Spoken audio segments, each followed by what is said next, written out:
जी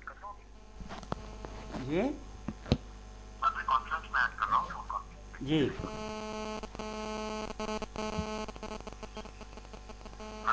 जी जी हाँ हाँ सब कनेक्ट हो चुके हैं। महेंद्र पाल जी विकास बोल रहा हूँ मैं। जी और मेरे साथ जैन पटेल जी है लाइन पे। हेलो जी हाँ लाइन पे है जी। हाँ महेंद्र भाई, मेरा नाम जैन पटेल है। मैं यहाँ पे एक स्टूडेंट ऑफ कंपैरेटिव रिलीजन हूँ। तो आपका मुझे इंट्रोडक्शन मिला था विकास के थ्रू थोड़ा।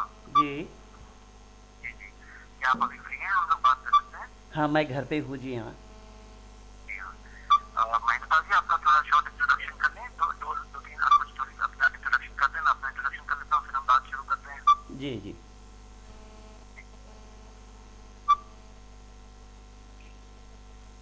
जी महेंद्र भाई जी बोलिए थोड़ा इंट्रोडक्शन दे दीजिए महेंद्र पाल। मैं कह रहा था हम एक दूसरे को इंट्रोड्यूस कर लेते हैं एक बार, फिर हम हाँ लोग बात करते हैं। मैं समझ नहीं पा रहा हूँ क्या कह रहे हैं आप।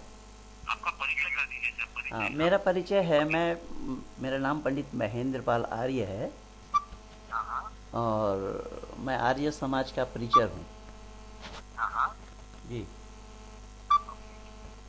और मेरा कॉम्परेटिव स्टडी फॉर रिलीजियस है जो नायक साहब का है।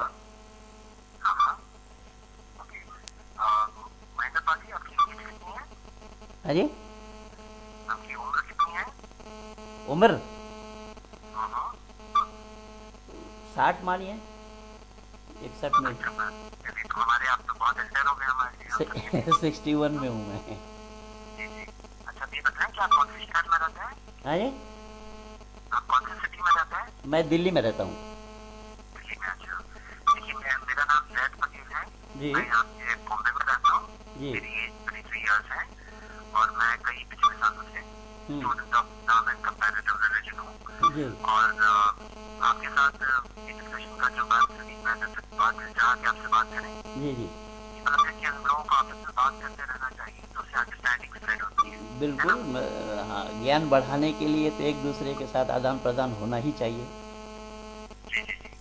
तो देखिए, अभी हम शुरुआत यहाँ से करते हैं जी कि हम सबका मालिक तो एक ही है, इसमें कोई शक नहीं है ना?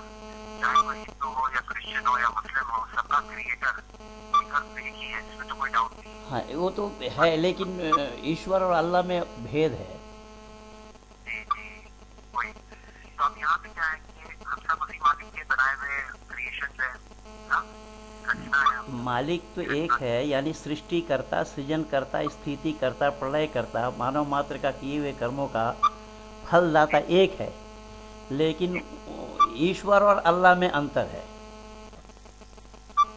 और देखिए कैसा है ना कि बनाने वाला तो एक ही है। अब जो लोगों ने सोचा अलग अलग चीजें, उसमें लोगों में फर्क तो नहीं वो बनाने वाले में भेद है ना। बनाने वाले आपकी मान्यता अलग है हमारी मान्यता अलग है। ये लोगों में मान्यता तो अलग होगी, लेकिन ईश्वर तो वही है ना मालिक। नहीं ईश्वर तो वही है लेकिन ईश्वर अल्लाह नहीं है। अल्लाह तो मुजस्सिम है। तो वयहमिलु अर्श रब्बिका फौकहुम यौमइज़िन समनिया कुरान कह रहे इस बात को। अल्लाह ताला जब सातवां आसमान से नीचे कर उतरने लगेंगे, जिस सिंहासन पर बैठ कर के उतरेंगे उस सिंहासन को 8 फरिश्ते पकड़े हुए होंगे। तो वहाँ अल्लाह को तो मुजस्सिम होना पड़ेगा ना। पर जो हमारा ईश्वर है वो मुजस्सिम नहीं है, वो ला मुजस्सिम है। देखिए हम लोग एक एक इसके बारे में साइंस में पहुंचे, मैं इस बात पे भी जवाब दूंगा, लेकिन मैं शुरुआत भी यहाँ से करना चाहता था जी कि देखिए हम लोग जो कॉमन बातों को मानते हैं, हम लोग वहाँ से, जैसे मैं जहाँ चाहता हूँ कि आर्य समाज और हम में बहुत सी चीजें कॉमन है। तो जैसे आप लोग एक ईश्वर बात को मानते हैं ना? जी जी। अच्छा अच्छा ये बताइए, आप लोग मूर्ति पूजा के भी तो खिलाफ है ना? मूर्ति पूजा तो ईश्वर का तो कोई प्रतिमा है नहीं। मूर्ति पूजा परमात्मा की मूर्ति तो होना संभव ही नहीं है, वेद ने मना किया है। हाँ हाँ लेकिन एक ईश्वरवाद तो इस्लाम में एक ईश्वरवाद है नहीं। हाँ। नहीं, इस्लाम में क्या है मैं आपको थोड़ी देर में बताऊंगा, लेकिन क्या क्या हम मानते हैं हम उस पर आ जाएंगे। हाँ एक ईश्वरवाद पे बिलीव करते हैं। अच्छी बात है। अच्छा अब ये बताएं कि क्या आप लोग राम कृष्ण की पूजा को मानते हैं? सही है?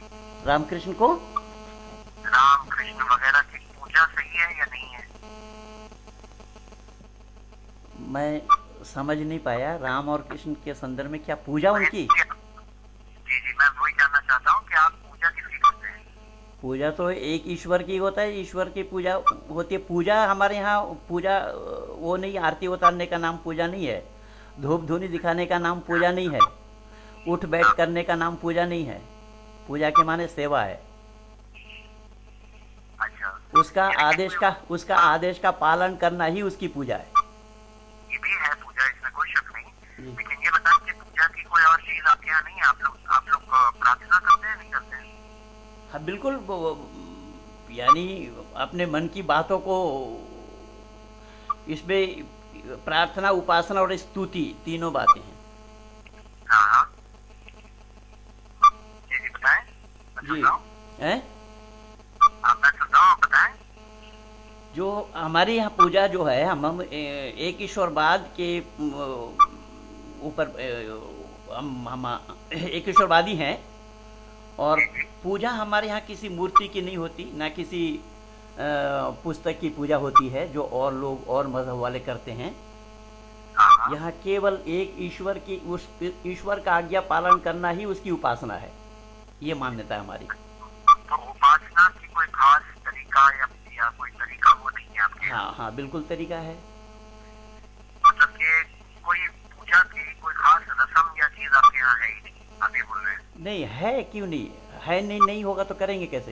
इसका ना महेंद्र जी, मतलब बहुत एक अच्छे रिक्वेस्ट करता कि हम लोग यहाँ एक बहुत ओपन माइंडेड और बहुत खुले दिल से डिस्कशन करते वो तो होना ही चाहिए जी। ये फूलों कॉलन सदीदा, सीधी सीधी बात कह दी, तो मैं भी वही करूंगा आपके साथ, आप भी वही करिए मेरे साथ। जी तो भी बात आपको सही जानते हैं और मानते हैं, आप बताइए मुझे, मैं भी जो बात सही हो जानता मानता हूँ आपको बताऊँ। और हमारी कोशिश यही है कि हम लोग जो सच्चाई है वहां तक पहुंच जाए। अब वो सच्चाई को जानना और सच्चाई को स्वीकार करना ही इंसानियत है। जी जी, बिल्कुल सही। इसलिए मैं अक्सर कहा करता हूँ, खुदू माँ सफ़ा वर्गा माँ कज़र, यानी जहाँ कहीं भी सफाई हो उस सफाई को ले लेना, जहाँ कहीं भी गंदगी उस गंदगी से अपने को किनारे करना, ये इंसानियत है। आपके यहाँ सिर्फ उपासना का कुछ रस्में हैं या नहीं है? हाँ, उपासना का रस्म वही है ना जो मैं बता रहा हूँ, बस सेवा है, उसके अलावा और कुछ नहीं है? उसकी आज्ञा पालन करना, उसकी आज्ञा का पालन करना, जो मुख्य रूप से परमात्मा की सेवा वही है। सेवा हम उसकी क्या करेंगे? वो तो कोई शक्ल सूरत वाला है नहीं जो उसकी सेवा करें या धूल झाड़ें, या उसको तो ऐसे कोई है नहीं। हाँ हाँ, तो उसने जो बनी नौ इंसान के लिए जो हुक्म दिया है उसका तामील करना ही उसकी पूजा है। ठीक है। आप ये बताएं मुझे जी। कि क्या आप प्रार्थना बस किससे करते हैं? ईश्वर से करते हैं या कभी राम जी से भी करते हैं, कृष्ण से भी करते नहीं, हैं? राम तो कि ये तो हिंदू जानते ही नहीं है कि जो राम को पूजा। वो तो बाबा तुलसी खुद कह रहे हैं कि संध्या करन चले दो भाई। वो राम और कृष्ण वो भी तो संध्या क्या करते, राम और लक्ष्मण दोनों संध्या करने के लिए जा रहे। वो तो बाबा तुलसी ने खुद कहा है। ये तो हिंदू अनभिज्ञ है, हिंदू उस चीज को जानता नहीं है। जी, मैं जानना जी, बताएं कि प्रार्थना तो आप सिर्फ ईश्वर से करते हैं, किसी और से प्रार्थना नहीं करते हैं आप?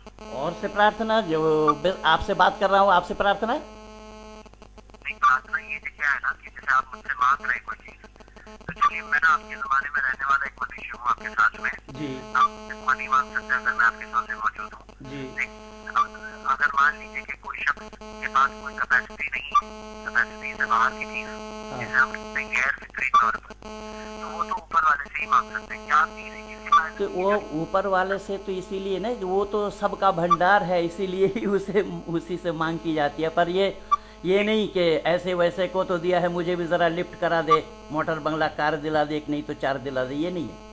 उससे क्या मांगना चाहिए वो पहले जानना पड़ेगा। जी जी, अब ये बताएं कि ईश्वर कहाँ है? ईश्वर सर्वव्यापक है, जर्रे जर्रे में है, कण कण में है। अच्छा, अब ये बताएं मुझे कि देखिए, अब जर्रे जर्रे में अगर हम माने तो जैसे कटर है वो भी तो जरूरत है, हाँ जी, टॉयलेट जाना है। हाँ बिल्कुल, हाँ बिल्कुल सही कह रहे। तो वो दोनों में भी ईश्वर है?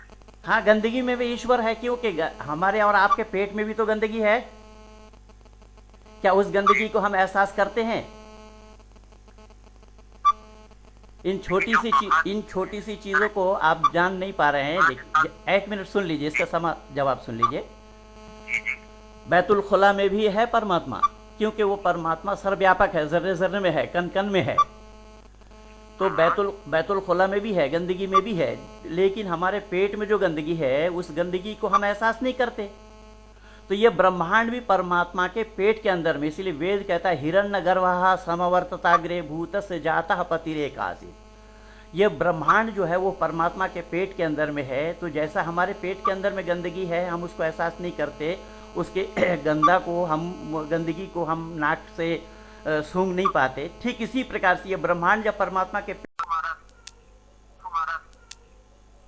जी अभी आपने आवाज मारने की। हाँ, अभी आप फिर दोबारा पूछिए। देखिए मेरे सामने एक टेबल है। हाँ, टेबल को अभी जोर से मारा था, आपको आवाज सुनाई दी होगी, है ना? तो मैं पूछ रहा हूँ कि हर कंकर में परमात्मा है ना, हर चीज में कंकड़ में ही क्यों है? वो तो सब जगह, कंकड़ में अंदर है, उससे बाहर है, उसके ऊपर है, उसके नीचे है, वो ईशावासम इदम सर्वम है। मुझे आप ये बताएं, टेबल में भी है वो है? टेबल में है परमात्मा? मैं बता रहा हूँ, जब वो सर्वव्यापक है उससे कोई जगह खाली नहीं कि जहाँ पर वो ना हो। तो आप ये बताएं कि मैंने जो मारा तो मैंने परमात्मा को मारा? किसको? अभी मैं मार रहा हूँ ना। हाँ, टेबल को मार रहा हूँ कि परमात्मा को मार रहा हूँ?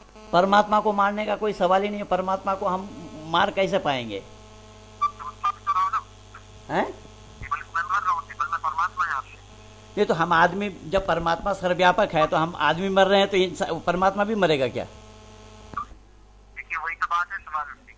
हाँ, महेंद्र जी मैं आपके सामने एक सिचुएशन बताता हूँ, आप सोचिए इस बारे में। हाँ। देखिए ये जो टेबल है ना हमेशा हमेशा से नहीं है, ये जमीन जो है ना, आसमान जो है, ये हमेशा हमेशा से नहीं है। हाँ, इसकी शुरुआत है और इसका अंत है, लेकिन वो मालिक जो है उसका ना शुरुआत है ना उसकी कोई अंत है। हाँ, बिल्कुल। उसने वो तो बनाने वाला है। नहीं, इसमें हमारे यहाँ 3 चीज अनादि हैं, ईश्वर, प्रकृति और जीव। परमात्मा अनादि है और जीवात्मा भी अनादि है। जीवात्मा का कोई बनाने वाला नहीं है, जीवात्मा को परमात्मा ने नहीं बनाया। और प्रकृति भी अनादि है, प्रकृति को भी परमात्मा ने नहीं बनाया। अच्छा, प्रकृति को खुद से बन गई? प्रकृति है जी? प्रकृति खुद से बन गई? प्रकृति भी अनादि है और बन गई? जीवात्मा भी अनादि है और परमात्मा भी अनादि है। तीनों चीज अनादि हैं। जी वही तो समझना है आपको। नहीं, समस्या नहीं है, इसको समझने से कोई समस्या नहीं है, खाली समझने की बात है। जैसा देखिए, जैसा आप बोल रहे हैं मैं सुन रहा हूँ, और हमारा ये उपकरण जिसमें हम वार्तालाप कर रहे हैं, इन तीनों में से एक को हटाइए तो कैसे संभव होगा? तीनों में से एक को? जैसा आप बोल रहे हैं मैं सुन रहा हूँ, या मैं बोल रहा हूँ आप सुन रहे हैं, और ये उपकरण जो हमारे और आपके पास है, हाँ, तो ये तीनों में से एक को हटाइए तो क्या हम सुन पाएंगे या बतला पाएंगे एक दूसरे को? हाँ, तो बस इसीलिए तीनों अनादि तत्व हैं, ईश्वर, प्रकृति और जीव। अरे परमात्मा निर्भर है प्रकृति पर। ना, फिर परमात्मा निर्भर, अगर प्रकृति, देखिए परमात्मा अगर किसी पर निर्भर हो जाए तो फिर परमात्मा नहीं होगा, दूसरा कोई शय बन जाएगा। इस तरह से मैं निर्भर हूँ ये फोन पर ना, परमात्मा जब कादिर मुतलक है उसको निर्भर होने का कोई सवाल ही पैदा नहीं होता। तो मुझे आप ये बताएं जी, कि जब मैं निर्भर हूँ फोन पर, आपने मेरी मिसाल दी, तो आप मेरी मिसाल परमात्मा से कैसे दे सकते हैं?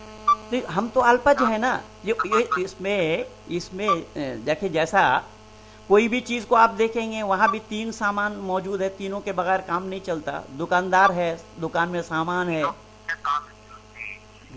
बगैर काम नहीं चलता, तो ईश्वर का काम वो प्रकृति के बगैर नहीं चलता, तो ईश्वर तो निर्भर हो गया। ना, ईश्वर, ये जैसा ईश्वर अनादि है ना, वैसे जीवात्मा भी अनादि है और प्रकृति भी अनादि है। एक दूसरे के बगैर काम नहीं चलता है जब, तो उसी को तो निर्भर होना कहते हैं ना। निर्भर होने की बात यहाँ किस तरीके से है? देखिए कैसा है कि जब एक का दूसरे के बगैर काम नहीं चलता, उसी को तो तीनों निर्भर वाली बात इस तरीके से नहीं है कि वो तीनों के बगैर कोई चीज का बनना संभव नहीं है। जब जब जब आपकी मान्यता है कि अल्लाह ने सबसे पहले कलम बनाई, तो कलम किस चीज से बनाया गया? अब कुन कहने से बन जाता है, कुन के माने हो जा, और हो जा कह देने पर बन जाना कैसे संभव होगा? होने के लिए कारण होना जरूरी होगा, कारण के बगैर क्रिया कैसे होगा? महेंद्र जी, मैं आपकी एक सवाल से जवाब देते हैं, लेकिन हमारा अभी टॉपिक ये चल रहा है। हाँ जी, अभी का सवाल ये है कि आपने कहा ईश्वर जीव और प्रकृति जी, तीनों अनादि है, ये तीनों के बगैर काम नहीं हो सकता, हाँ है ना? जी। इन्हें तीन में से एक है तो काम नहीं हो सकता। नहीं, एक से भी नहीं होगा, एक ये तो हो सकता है, है? जीव भी नहीं है, प्रकृति भी नहीं है, तो सिर्फ ईश्वर काम कर सकता है, आप बताएं। नहीं, ईश्वर मैं बता रहा हूँ, ये तीनों अनादि तत्व हैं, तीनों समकालीन हैं, तीनों बराबर से हैं, तीनों में कोई आगे पीछे नहीं है, कोई छोटा बड़ा नहीं है। तीनों में फर्क इतना है कि परमात्मा ज्ञान में परिपूर्ण है और प्रकृति ज्ञान शून्य है। जीवात्मा में कुछ ज्ञान है और कुछ अज्ञानता है, तो जीवात्मा अपनी अज्ञानता को दूर करने के लिए ही परमात्मा को ढूंढता है, उससे ज्ञान प्राप्त करने के लिए। इसलिए वेद कहता है दुआ सुपर्णा सयुजा सखाया समानम वृक्षम परिससो जाते तयोरन्यापि परम स्वादवत्ती अनश नन्यो अभिचाक्षीति, कि ईश्वर, प्रकृति और जीव तीनों का मिलान बता कि एक दूसरे के सखा है, मित्र हैं।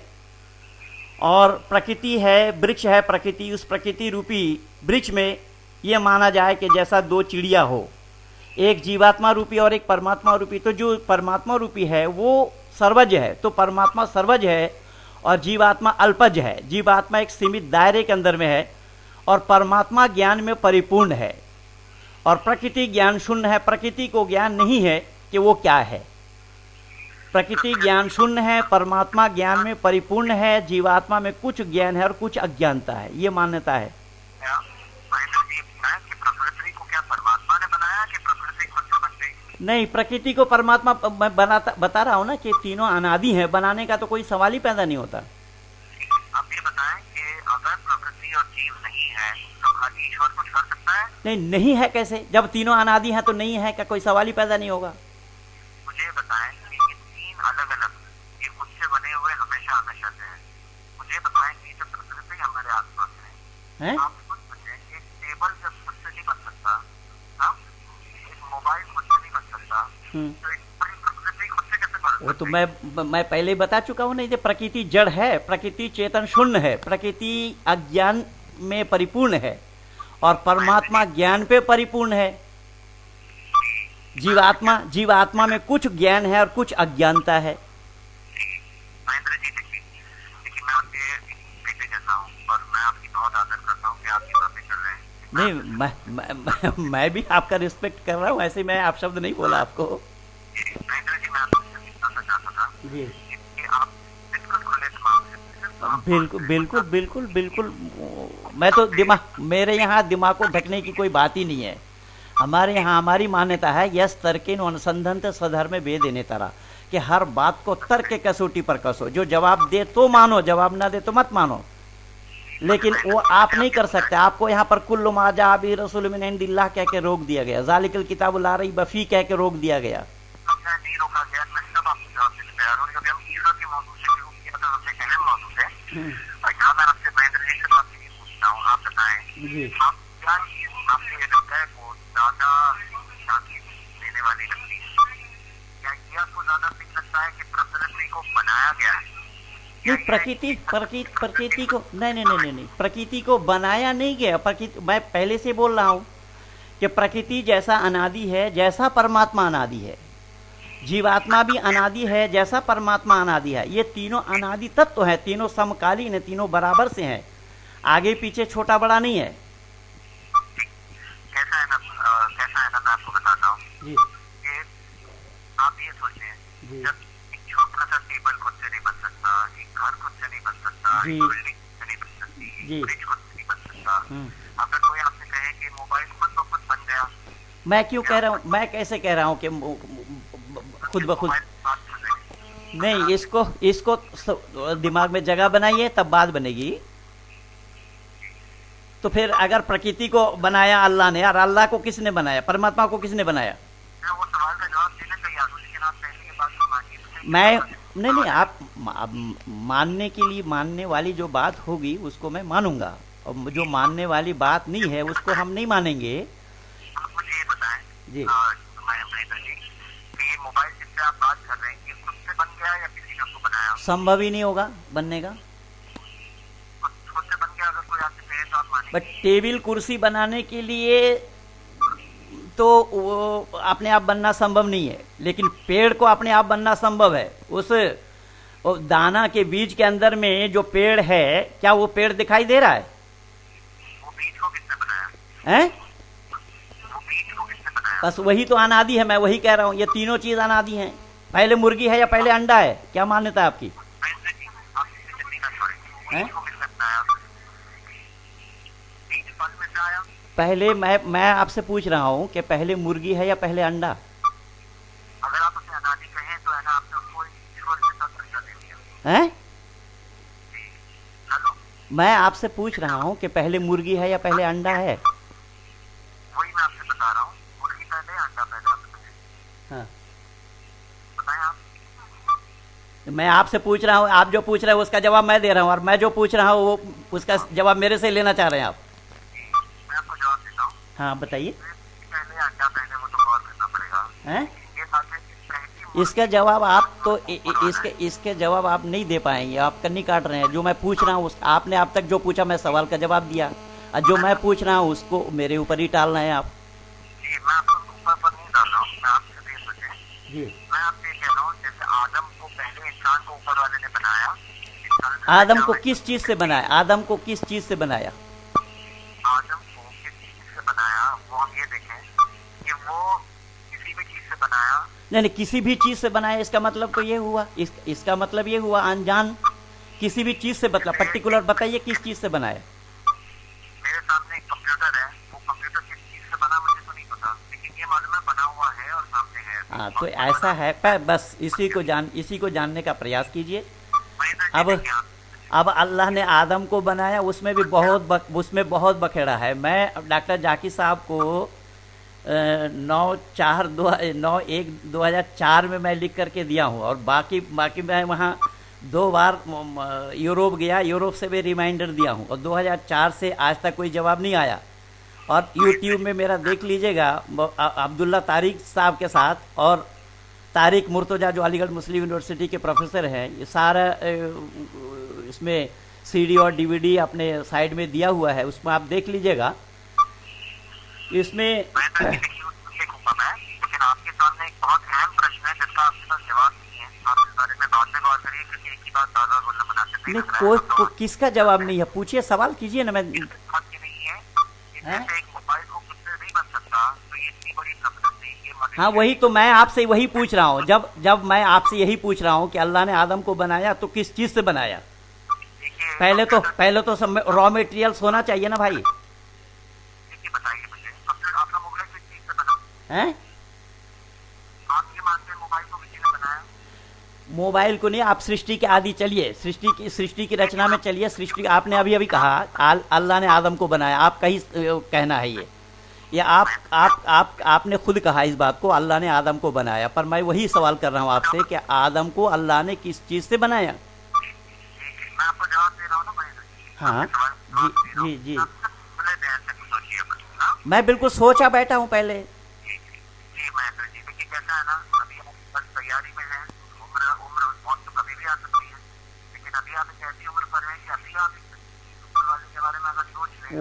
वो तो ऐसा है ना साहब, वो उम्र क्या है, ये तो आदमी मरते दम तक सीखता रहे तब भी आदमी तलबा रहेगा। बहुत पसंद करता हूँ इल्म वो चीज़ है कि इल्म जिंदगी भर आदमी सीखता रहे तब भी इल्म का पूरा होना संभव ही नहीं है। इसीलिए मैं आपसे यही कहना चाहूँगा कि रज़ना किस्मत अल जब्बार फीना लना इल्मुन वलिल जुहाल मालू फ़इन्नल माल यफ़ना अन क़रीबिन व इन्नल इल्म यबक़ा ला यज़ालू। तो इसलिए हाँ जी महेंद्र जी, देखिए आप ये मानते हैं कि फोन को किसी ने बनाया, लेकिन फोन के अंदर कौन से पार्ट है? मैं तो वही आपसे ही पूछा अभी कि मैं तो वही, जैसा आप बोल रहे हैं ना कि फोन को बिना बनाए नहीं बनता, तो आदम को जो अल्लाह ने बनाया उसके लिए रॉ मटेरियल्स क्या क्या था? तो फोन बनाने के लिए क्या रॉ मटेरियल है, आपको मालूम है? इसमें फोन बनाने के लिए जो इसका उपकरण चाहिए, वो उपकरण के बिना इसका बनना संभव नहीं होगा। मुझे बताइए क्या रॉ मटेरियल है फोन बनाने के लिए? हैं? फोन बनाने के रॉ मटेरियल क्या है?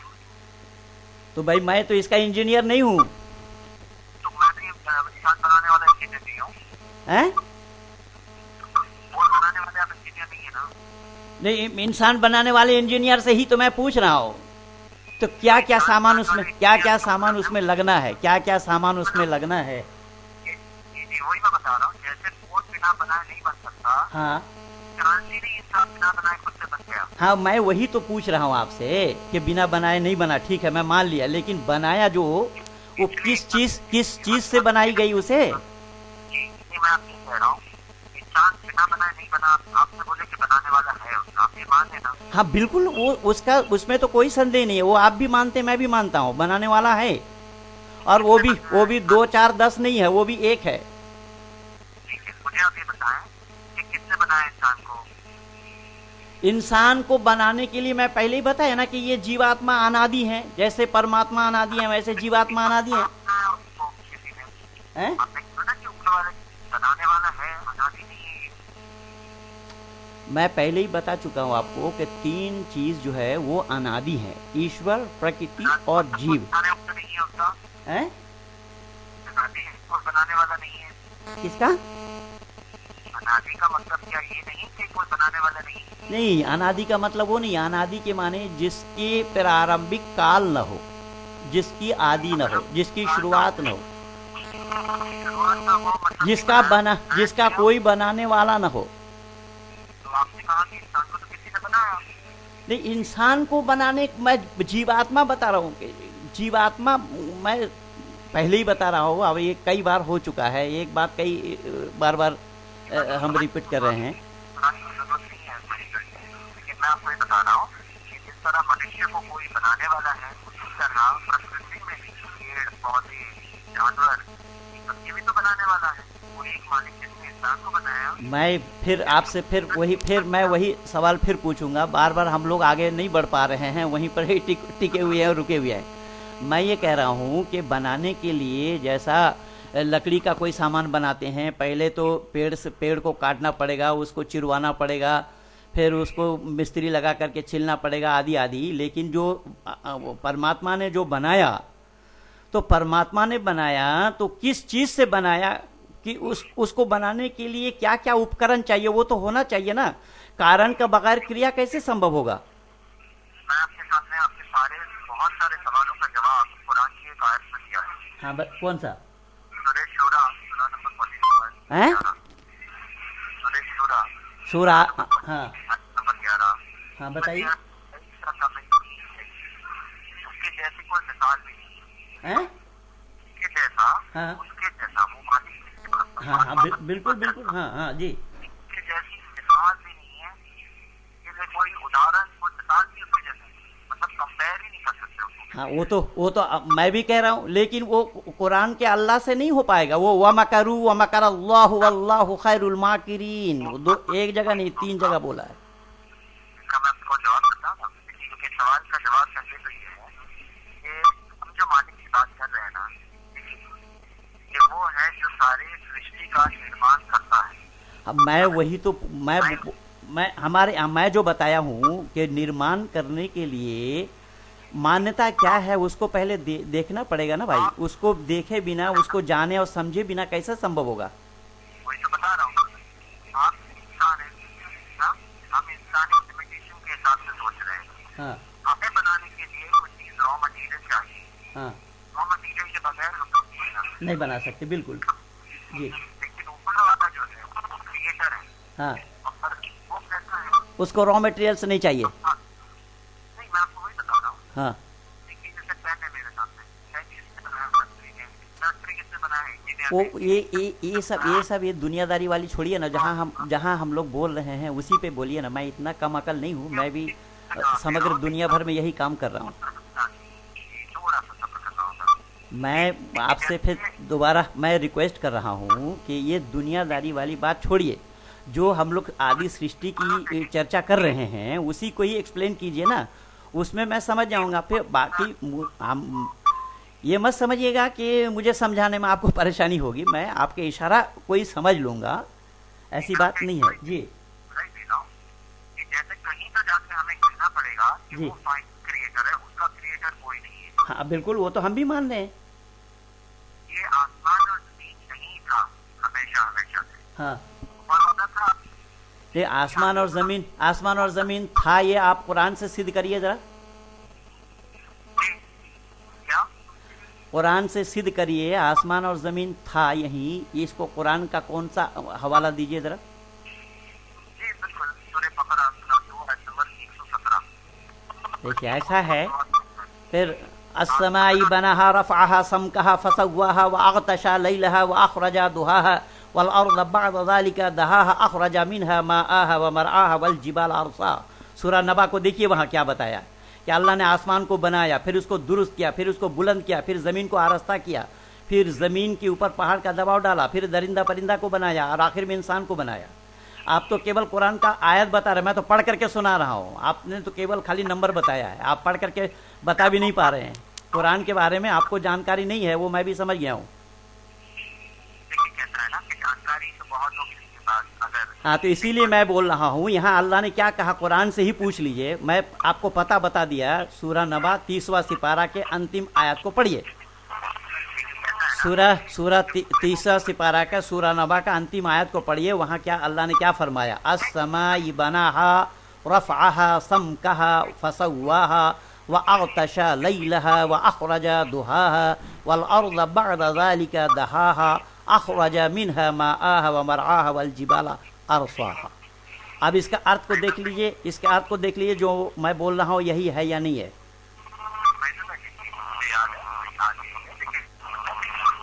अच्छा, फिर दूसरी बात है, आप देखिए ऐसा है, आप कुरान को सही ढंग से पढ़िए। मैं कुरान को पढ़ करके ही बोल रहा हूँ, मैं जान करके बोल रहा हूँ, मैं अनजान में नहीं बोल रहा हूँ। और फिर अल्लाह को तो आप उसी तरह वलक़द ख़लक़नस समावाति वल अर्ज़ फ़ी सित्तति अय्यामिन सुम्मा इस्तवा अलल अर्श युदब्बिरुल अम्र यफ़स्सिलुल आयात, कि अल्लाह ताला ने 6 दिन में ज़मीन और आसमान को बनाया, 7वां दिन अर्श करार पकड़ा, अर्श पर जा बैठा। अब दिन का रात का पता, दिन सूरज के बिना अल्लाह को दिन का पता कैसे लगा? 6 दिन हुआ, 7 दिन हुआ। और फिर अल्लाह जा करके अर्श पर जा बैठा, अर्श करार पकड़ा, तो अल्लाह मुजस्सिम है क्या? हाँ बिल्कुल बिल्कुल बिल्कुल बिल्कुल, स्वागत है आपका। पहले वो एक बात अधूरी है, मैं वो बोल के मैं सवालों पे जवाब दूंगा। हाँ बताइए। एक कुरान में कहा गया कि शुरुआत में सब कुछ नहीं था, सूरह बकरा सूरह 2 सूरह 117 जहाँ दिया समावात वाला। हाँ हाँ, तो समावात वाला अर्थ का क्या जमीन और आसमान को बनाया, वही तो मैं बोल रहा हूँ। तो फिर आपने कैसे कह दिया जमीन और आसमान को बनाया? आपने कहा सूरज और धरती पहले से थी, आपने बोला। अब अल्लाह ने अल्लाह बताया कि बनाया हूँ। समावात वाला अर्थ फी सित्तति अय्यामिन सुम्मा, वहाँ अय्याम भी बताया, सित्ता भी बताया, 6 दिन भी बता दिया। अल्लाह को दुनिया बनाने में 6 दिन लगे हैं, ये बताया। और फिर सूरज और धरती पहले से थी, आप कैसे बता रहे? कैसा है ना, ये सब सवाल के जवाब दे रहा हूँ, लेकिन आगे बढ़ेंगे ना, ये सब सवालों के जवाब। अभी सुनिए, सबसे पहले तो ये, अगर आपके समझते हैं कि खाली अरबिक कोर्स करने से काम हो जाता है, या अगर आप कोई भी चीज आउट ऑफ कॉन्टेक्स्ट कहीं पे भी लगा दें, मुझे बहुत पता है वैसा नहीं, आउट ऑफ कॉन्टेक्स्ट वाली बात नहीं है। जो मैं बोलूंगा उसके लफ्जी मानी तो होंगे। कैसा है, मैं भी आज आउट ऑफ कॉन्टेक्स्ट कुछ ना कुछ बोलता जाऊँ। नहीं, आउट ऑफ कॉन्टेक्स्ट क्यों? जब मैं वो जो जवाब दे रहा हूँ, आपको जवाब दे रहा हूँ, आप मेरे जवाब को इंटरप्ट कर रहे हैं जी। तो ऐसा मैं आपके जवाब को इंटरप्ट नहीं करूँगा, आपको ताकि हम लोगों का बेनिफिशियल डिस्कशन हो। सूरह बकरा की मैं 3 बार आयत से शुरू कर रहा हूँ, दोनों बार इंटरप्ट हो गई। सूरह 117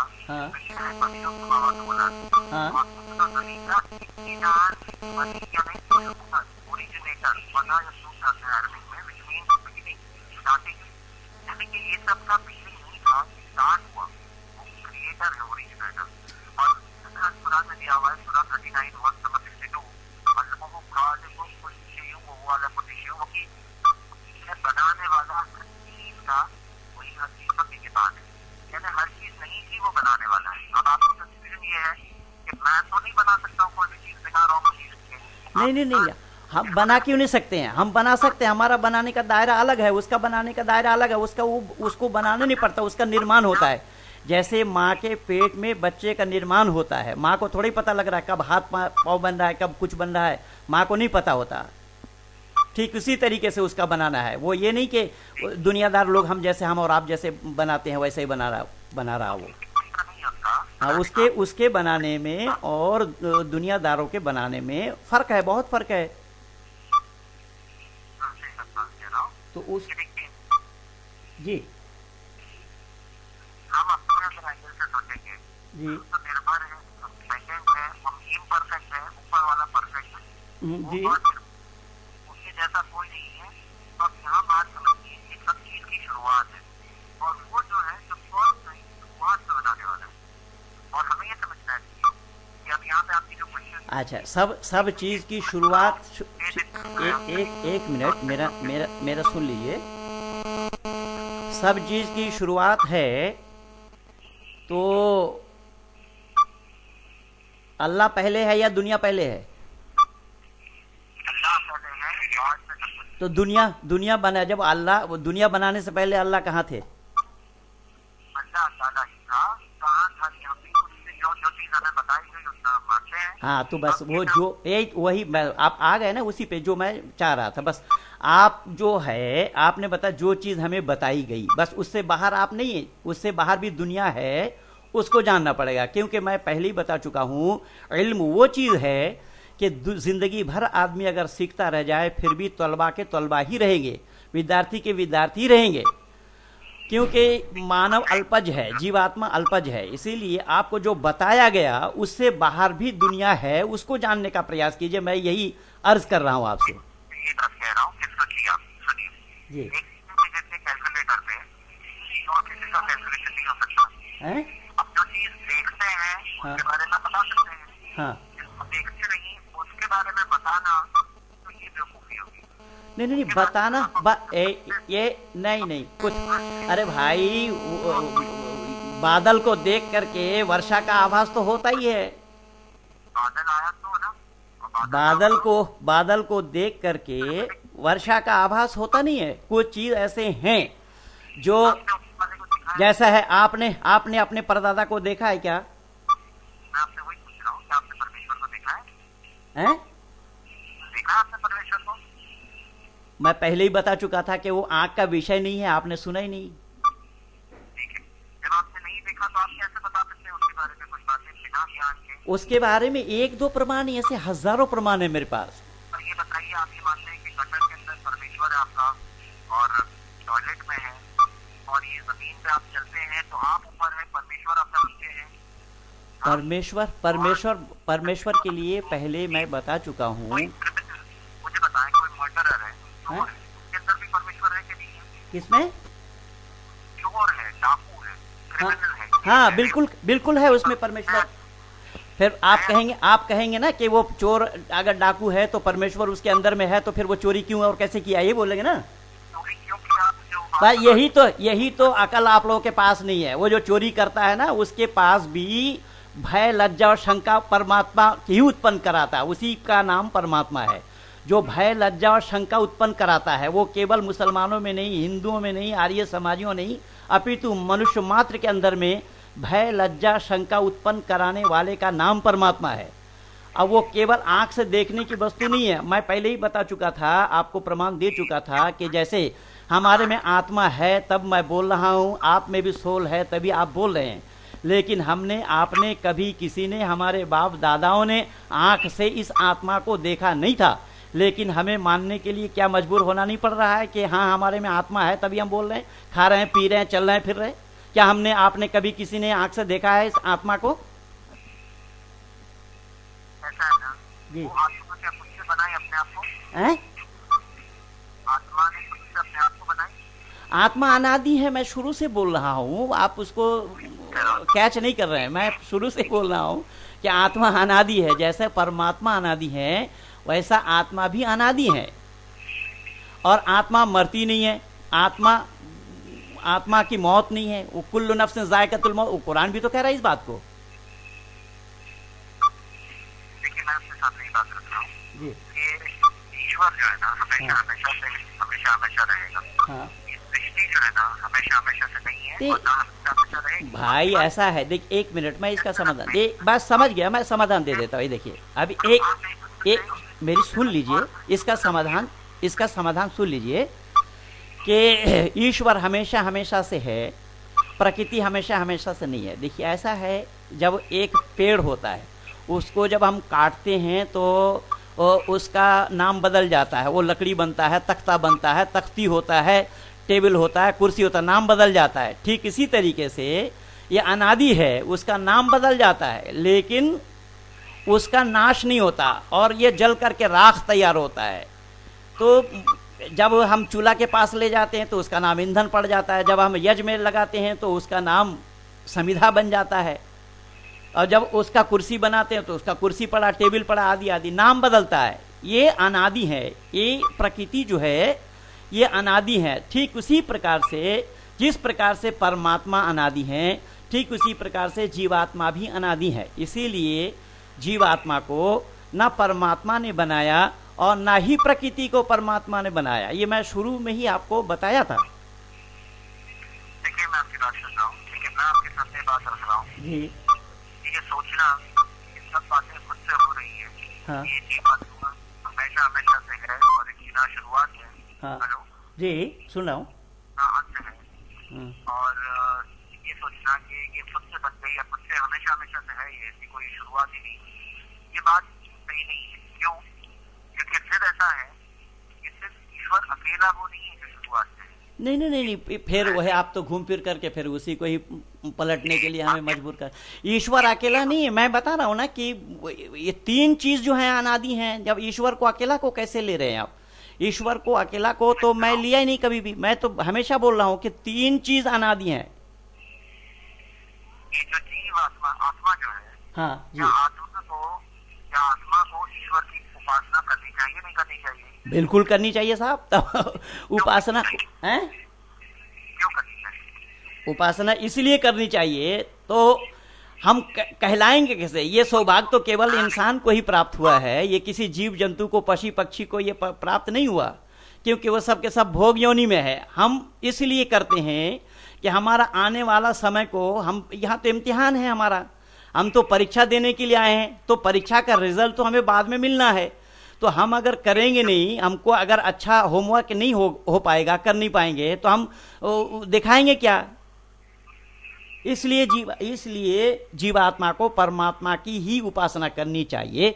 परमात्मा को छोड़कर और किसी की भी उपासना करना यह परमात्मा का मजाक है, परमात्मा का उपहास है, परमात्मा के साथ खिलवाड़ है।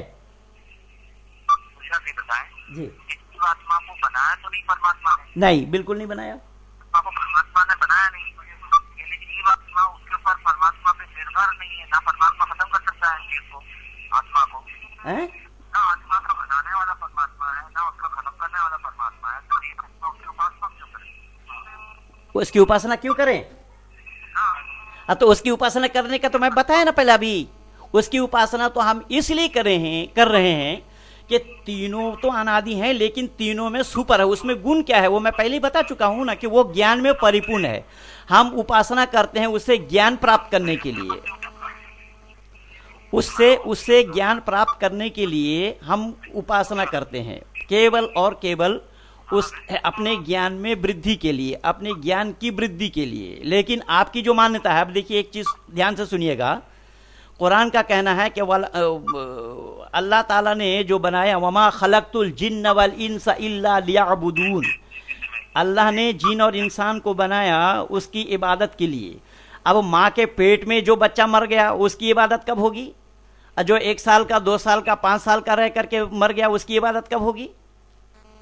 चलिए आपके सवालों के जवाब शुरू करते हैं। पहला सवाल यही ले लेते हैं कि उसकी इबादत कब शुरू होगी। फातिमा आवाज आ रही है, करो जी जी जी। महेंद्र जी, चलिए पहला सवाल ये शुरू कर रहे हैं। हाँ बच्चे का 5 साल की उम्र में मर जाता है, माँ के पेट में मर जाता है, हाँ, तो उसकी इबादत पूजा कब होगी? है ना? उसकी इबादत या पूजा कब होगी, ये सवाल है ना? उसके ये हमारे यहाँ तो यही चीज है, इसको आप नहीं मानते ना, आप इसमें आवागमन को मानते नहीं, पुनर्जन्म को मानते नहीं, जबकि कुरान से 4 जगह से मैं पुनर्जन्म का प्रमाण दिया हूँ। अगर मैं आपकी पुनर्जन्म के कंसेप्ट को, मैं पुनर्जन्म के कंसेप्ट पे इसके बाद में आ जाएंगे। हाँ जी। तो मैं देखिए पुनर्जन्म पे शुरू करेंगे, ठीक है? जी जी।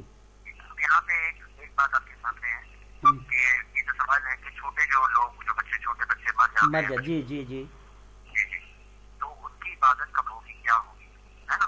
उसकी यहाँ पे समझना है कि वही मैं वेद के रोशनी में उसका जवाब, वेद के रोशनी में उसका जवाब ये है। मैं आपका जवाब पहले दे दूँ, फिर आप उसका जवाब दें। हाँ, हाँ, इबादत का वर्ड अब्द से आता है। अब्द का मतलब है गुलाम। जैसे गुलाम अपने मालिक की बात, अपनी आज्ञा अपने मालिक की आज्ञा के आगे सरेंडर करता है, इबादत का मतलब है अपनी मर्जी को अपने मालिक की मर्जी के आगे सरेंडर कर देना। कुरान ने दिया है कि सूरज और चांद भी अल्लाह की आज्ञा के मुताबिक ही चल रहे हैं, और अगर हम देखें कि परफेक्ट ऑर्बिट पे परफेक्ट हिसाब से चलते हैं, वो उसकी मालिक की आज्ञा के हिसाब से चल रहे हैं, वो उनकी इबादत है। उसी तरह वो बच्चे की इबादत यही है कि उसको वहाँ पर एक इबादत करनी होगी जिसके अंदर से उसकी पूरी जिंदगी उसकी मालिक की मर्जी के हिसाब से चलती है। तो वही यहाँ मैं आपको थोड़ा सा रोकना चाहूंगा कि मर्जी का क्या तात्पर्य लेते हैं आप? मैं आपके सवाल का जवाब दे रहा हूँ, जरा से गौर करें। हाँ अगली बार ये सवाल आपको फिर से ना उठाना पड़े।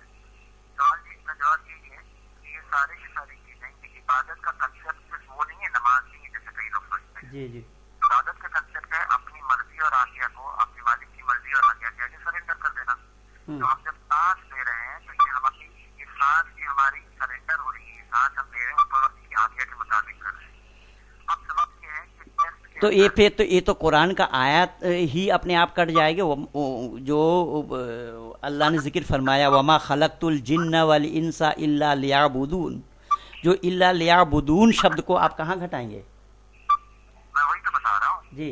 सर बच्चा जो तमाम चीजें कर रहा है, उसका जिस्म जो कर रहा है, वो ऊपर वाले की मालिक की आज्ञा के हिसाब से कर रहा है। हाँ तो इसी में हम यहाँ पर हमें थोड़ा रुकना पड़ेगा। ऊपर वाले की आज्ञा है।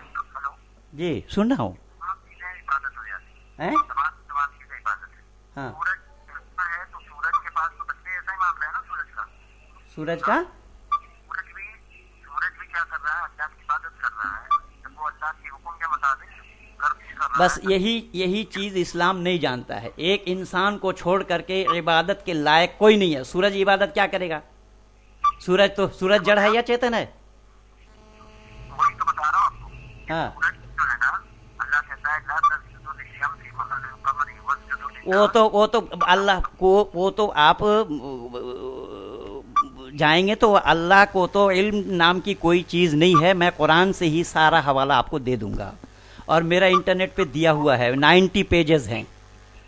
ऐसा है, अल्लाह को पता है कुरान का सूरज तो कीचड़ वाला तालाब में डूबता है। कुरान का सूरज जो है वो कीचड़ वाला तालाब में डूबता है। देख लीजिए कुरान खोल करके। आप मुझे बताइए, सनराइज होता है, आप मानते हैं सनराइज?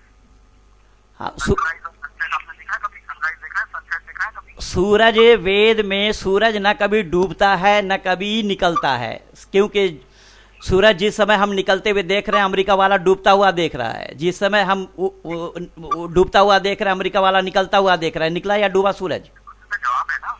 हम मुझे बताएं, आपने देखा है नहीं देखा है? मैं वही बता रहा हूं कि सूरज के साथ निकलने का और डूबने का कोई सवाल ही नहीं पैदा होता। अपितु हम जो देख रहे हैं दिक् निर्णय के लिए, जिधर से हम सूरज को आप सनराइज बोल रहे हैं, हम उसको पूरब कहते हैं, लेकिन सूरज हकीकत में ना तो डूबा और ना निकला। दरअसल बात यह है, आप जो कह रहे हैं कि सूरज भी अल्लाह की इबादत करता है। अब ये पता ही नहीं लग पाया इस्लाम वालों को कि एक इंसान को छोड़ करके अल्लाह की इबादत करने के कोई लायक है ही नहीं है। देखिए, आपको ये बात बता दूं वाज़ेह तौर पर जी। कि जैसे मिसाल के तौर पर इबादत का कंसेप्ट आप पहले वाज़ेह करिए, ब्रॉड करिए। हाँ। इबादत का कंसेप्ट सिर्फ नमाज या उपासना नहीं, जैसे कि आपने कहा सेवा है ना। मैं आप कहता हूँ उसके भी और आगे बढ़ो। सूरज अपने कोर्स पर चलता है, वो अल्लाह की आज्ञा के मुताबिक चल रहा है, वो भी इबादत। और कोई लायक है या नहीं लायक है, नहीं, फिर इबादत बोलेंगे तो उससे मैं सहमत नहीं हो पाऊंगा ना, वहां मुझे रोकना पड़ेगा। हट जाएंगे हम कि सूरज को आप क्यों कहते हैं कि लायक नहीं है? इसका कोई आप प्रूफ है आपके पास कि सूरज लायक नहीं है? पहले ये जानना पड़ेगा ना कि इबादत कौन करता है, इबादत के लायक उसने बनाया किसको, और इबादत करने के लिए आदेश किसको आया है, वो जानना पड़ेगा ना पहले। इबादत के लायक कौन है, इबादत करने के लिए क्या चाहिए हमें, क्या है, किसको इबादत है। आप तो इबादत करते हैं केवल जन्नत में जाने के, हदाई का अनाबों व कवाई बात राबों व कासन दिहा का लायसमऊन फीहा लगवों वला किज़्ज़ब। आप तो हूर और गिल्मा के लिए इबादत करते हैं, लेकिन इबादत उसको थोड़ी कहा जाएगा। ठीक है, आपको मैं सवाल का जवाब दे देता हूँ। पहले एक बात ये आप सुनवाते रहे जी। मैं सनसेट का जवाब मैं देना चाहता था जी। आप जितना करें 1 मिनट कर लीजिए। हाँ जी। सनराइज और सनसेट साइंस बहुत खूबी से जानता है, बखूबी जानता है कि सनराइज नहीं होता है और सनसेट नहीं होता है, जमीन गोल गोल घूम रही है ना। साइंस तो बहुत बखूबी जानता है, आप बहुत ही यकीनी तौर पर जानता है। फिर भी सनराइज और सनसेट के टर्म जब आते हैं तो हम इनको अनसाइंटिफिक। हाँ, वही तो मैं पहले बता चुका। वह हम तो अपना दिक निर्णय के लिए, पूरा पश्चिम उत्तर दक्षिण को जानने के लिए ही कर रहे हैं। आप ऐसा करिए कि आप एक मूवमेंट स्टार्ट करिए कि सनराइज और सनसेट वर्ड लोगों की डिक्शनरी में से निकालने की कोशिश करिए। नहीं, डिक्शनरी में क्या निकालेंगे। डिक्शनरी में इस्लाम भी एक धर्म है, हिंदू भी एक धर्म है, ईसाई भी धर्म बता रहा है। ये सब डिक्शनरी में तो धर्म लिखा है, पर ये धर्म है क्या? धर्म मानव के द्वारा थोड़ा ही चलाया जाता है। धर्म के बारे में दुनिया को मालूम ही नहीं है धर्म होता क्या है। जब आप हिंदू को भी धर्म कहा जा रहा है, इस्लाम को भी धर्म कहा जा रहा है, ईसाइयत को भी धर्म कहा जा रहा है, बौद्धिज्म को भी धर्म कहा जा रहा है, जो कि इज्म है। धर्म के बारे में दुनिया को कहाँ मालूम है? दुनिया की डिक्शनरी जानती नहीं है कि धर्म होता क्या है। अगर हमारा एक टॉपिक कंप्लीट ना होता है तो तब तक मैं आपसे रिक्वेस्ट करता हूँ आप दूसरा टॉपिक नहीं निकालेंगे। जब तक एक टॉपिक हम लोग खत्म कर रहे हैं नेक्स्ट टॉपिक नहीं। वो आपने बताया ना कि डिक्शनरी वाली बात जो आपने बताई ना कि डिक्शनरी से सनराइज और वो निकालना पड़ेगा, सूर्य उदय सूर्यास्त। तो डिक्शनरी में तो यही सब अनर्गल प्रलाप डिक्शनरी वालों ने किया हुआ है। अबे डिक्शनरी में बताइए धर्म ये इतना माना गया कि नहीं? इस्लाम को धर्म माना गया या नहीं? डिक्शनरी में क्या माना? इसीलिए मैंने ये बात कही कि डिक्शनरी को में जाएंगे तो डिक्शनरी में बहुत सा अनर्गल प्रलाप किया गया है। यहाँ पर तो सही को गलत और गलत को सही डिक्शनरी में भरे पड़े हैं। मैं एक दो नहीं, मैं ऐसे हजारों प्रमाण इकट्ठा कर रखा हूँ। कैसा है ना महेंद्र जी, आप इस बात पे गौर करें जी। एक बात है कि कोई चीज हम लोग जब नॉर्मल यूसेज में इस्तेमाल करते हैं, सनराइज हुआ सनसेट हुआ जी, तो आप ये समझते हैं कि बोलने वाला भी जानता है कि सनराइज हुआ, वो कह रहा है तो मतलब ये नहीं है कि सनराइज हो गया। हाँ। मतलब ये कि जमीन गोल हो। लेकिन कोई चीज बोलने में बोलते हैं लोग और समझने वाले हर कोई समझता है, बोलने वाला भी समझता है, सुनने वाला भी समझता है। हमें कोई नहीं पता क्यों? क्योंकि ये चीज एक नॉर्मल यूसेज में चलती है। तो जब कुरान में आया कि उन्होंने देखा कि सनसेट हो रहा था फला जगह पर, पानी के अंदर सनसेट। हाँ, जुल्करनैन ने देखा कीचड़ वाला तालाब में डूब रहा है। देखिए एक बात आपको समझना है जी। बात वाज़ेह है, और जब कुरान ने खुद कहा सन के बारे में कई बातें, हाँ। तो बात वाज़ेह है और ये बात ह्यूमन नॉलेज में सबको पता नहीं, है। वाजे तो तब हो जो देखिए ऐसा है, जो काबिल कबूल है उसको तो हम मानेंगे ना। जो काबिल कबूल नहीं है उसको मानना क्या इंसानियत की परे की बात नहीं है। आप तो कुरान को ईश्वरीय ज्ञान सिद्ध नहीं कर पाएंगे। मैं आपको पूरी तरह से साबित कर सकता हूँ इंशाल्लाह, लेकिन आपको अगर मानना नहीं है तो मैं नहीं मनवा पाऊंगा। नहीं, मानने के लिए न मानने के लिए न मानने वाला तो फिर हठी कहलाएगा। अगर सच नहीं, ये मैं इस बात से एग्री कर रहा हूँ कि जो सच को न माने वो इंसान के दायरे में आएगा नहीं, क्योंकि इंसान के लिए ही सच है। और सच को जानना, उस पे अमल करना, उस सच पे अपने जीवन में उतार लेना, सच को धारण करना, ये इंसानियत है। क्योंकि उस सच को तलाशने का काम का सौभाग्य केवल इंसान को ही प्राप्त हुआ है। इसको हम और आप इंसान कहलाने के कारण ही हम और आप एक दूसरे से वार्तालाप, जानने की चर्चा कर रहे हैं, अपने नॉलेज को बढ़ाने के लिए कुछ जानकारी दे रहे हैं, कुछ जानकारी ले रहे हैं। ये तो हम ही सौभाग्यशाली हैं जो हमें यह प्राप्त हुआ है। बाकी जितने भी हैं वो तो सब भोग योनि में है, उनको थोड़े पे। इसीलिए सच्चाई को जानना, सच्चाई को स्वीकार कर लेना, ये इंसान का काम है। हाँ, मैं इससे आपसे बिल्कुल 100% नहीं बल्कि 101% सहमत हूं कि सच्चाई को जान करके भी सच्चाई को कोई इनकार करे तो वह इंसान के दायरे में आ ही नहीं सकता। सही बात जी। देखिए अब यहाँ पे ये सनराइज सनसेट की तो बात हो गई जी। हाँ, वाज़ेह है कि कोई चीज हम लोग होती है, जी वो चीज सिर्फ विजुअल हिसाब से यूज किया जाता है। जैसे स्टार ट्विंकलिंग स्टार, अब स्टार ट्विंकलिंग नहीं हो रहा है, लेकिन यहाँ पे लगता है कि ट्विंकलिंग हो रहा है, तो वो चीज जो लगती है उस हिसाब से हम लोग इस्तेमाल करते हैं, लेकिन उसका ये मतलब नहीं है कि वो एक्चुअल में ट्विंकल हो रहा है कि एक्चुअल में सनराइज हो रहा है। ऐसे दसों मिसालें हैं, आपको हम लोग दसों मिसालें निकाल के देखते हैं, उससे वो बात ध्यान रखते हैं बात। अब आइए आगे बढ़ते हैं अगले सवाल से। जी जी जी जी जी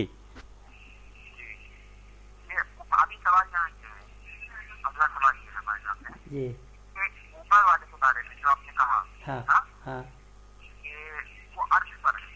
हाँ हाँ? जी तो मैं आपके सामने वादे तौर पर रख रहा हूँ, हाँ कुरान में दिया हुआ है वो फौका इबादी, वो बंदों के ऊपर है, या अमीन तुम मन से समा तो महफूज समझते हो आसमान वाले से। हेलो जी सुन रहा हूँ। जी, क्या आपने आपको आसमान वाले से महफूज समझते हो? हाँ? आसमान के बारे में फिर वो दूसरा सवाल आ जाएगा, जो उस आसमान को 1 2 3 4 5 6 7 बताया है। आसमान का डेफिनेशन क्या है? खत्म करेंगे। हाँ जी आप नहीं शुरू करेंगे, आपने रोल ब्रेक किया ना अभी, वादे तौर पर ब्रेक किया ना आपने, आपको 2 मिनट रुक के पूछना है। नहीं, मैं कह रहा हूँ कि आसमान जो आपने बोला ना कि आसमान से ऊपर वाला आसमान है क्या, जिसको ऊपर और नीचे हम मान रहे हैं, आसमान का क्या अर्थ है? अच्छा, तो मैं आपके सामने देखिए, आपने एक से दूसरा सवाल पूछना है ना, आप थोड़ा सा सब्र रखें, थोड़ी देर रुकें, एक सवाल का जवाब खत्म हो, एक सांस ले लें, फिर दूसरा सवाल पूछिए, ऐसा नहीं चलेगा, फिर हम लोगों का कोई मतलब ही नहीं होगा बात करने, है ना? हाँ कोई नहीं सवाल का ले रहा हूँ जी। अर्थ के ऊपर है वो, हाँ आसमान के ऊपर है लोग कहते हैं, हाँ बोलिए बोलिए। हेलो हेलो डिस्कनेक्ट हो गए थे, कनेक्ट हो गए थे। हेलो हाँ जी जी महेंद्र जी, जी हाँ बोलिए। तो आसमान के ऊपर है, हाँ हाँ ये हम लोग मानते हैं। अब यहाँ सवाल ये है, नहीं, हमने नहीं माना। आप नहीं मानते, हम लोग मानते हैं जी। आप तो ये मानते हैं कि गटर में है, टॉयलेट में है, बिल्कुल सब जगह वो सर्वव्यापक है, उससे कोई जगह खाली नहीं। और आप भी मान रहे हैं इस बात को, पर कुरान का वो आयत आपको याद नहीं आ रहा है। कुरान भी माना है इस बात को, तभी तो जर्रे जर्रे में कहा जा रहा है वैज़ा सालका इबादी अन्नी फइन्नी करीब उजीबु दावतद दाई इज़ा दाअनी फलयस्ताजिबू ली वलयुमिनू बी लअल्लहुम यरशुदून। ठीक है। महेंद्र जी, मैं आपके सवाल का जवाब भी दे देता हूँ, हाँ। टॉपिक कभी ना लिया, लेकिन जवाब दे देता हूँ। जी देखिए, आप जब कुरान की आयतें पढ़ रहे हैं ना, जी तो कुरान को समझने का उसूल भी बताया गया कुरान के अंदर। बिल्कुल, मैं खूब समझ करके ही बोल रहा हूँ, मैं नासमझ नहीं हूँ। कहीं आप यूँ समझ रहे हो कि मैं आगरा से छुट करके आया हूँ। हमारे बड़े हैं, सुनिए, आप हमारे बड़े हैं, मैं आपसे छोटा हूँ, लेकिन हो सकता है कि कोई सही बात मेरे भी जुबान से नहीं, निकल जाए। ये इल्म में देखिए, इल्म में छोटा बड़ा नहीं है। इल्म के पास छोटा बड़ा नहीं है। बेशक उम्र में हम छोटा बड़ा अपने को सोचते समझते हैं, लेकिन इल्म में कोई छोटा बड़ा नहीं है। इसीलिए न त्रेन विद्यो भवती ये नशे पलितंग सिरहा युवाई स्तविरम विदु। हमारा शास्त्र कहता है कि बाल सफेद हो जाने पर वो वृद्ध नहीं है। जो विद्वान है, ज्ञान वृद्ध है। जो युवा भी हो और उसके पास ज्ञान हो तो वृद्ध उसी को ही माना जाता है। यहाँ पे बात ये है जी कि जब कुरान आप पढ़ रहे हैं, जी कुरान समझने का उसूल ये है कि कुरान एक ऐसी किताब नहीं है जो जैसे मोहम्मद सल्लल्लाहु अलैहि वसल्लम पोस्टमैन जैसे लिखते के चले आता है, तो वैसे उन्होंने कुरान को लिखे चले गए। हाँ कुरान के बारे में आता है सूरह नाल सूरह 16 आयत नंबर 44।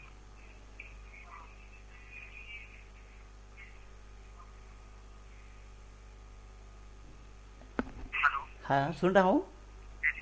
हाँ, इसमें आता है वंज़लना इलैका ज़िक्रा लिन्नासी मा नुज़्ज़िला इलैक। हाँ आपसे भेजा ताकि आप जानो तुम्हें वो क्या से क्या भेजा। हेलो जी हाँ सुन रहा हूँ। ट्रेनर है मोहम्मद सल्लल्लाहु अलैहि वसल्लम, और मोहम्मद सल्लल्लाहु अलैहि वसल्लम ने अपने कंपेनियन सहाबा को एक्सप्लेन किया।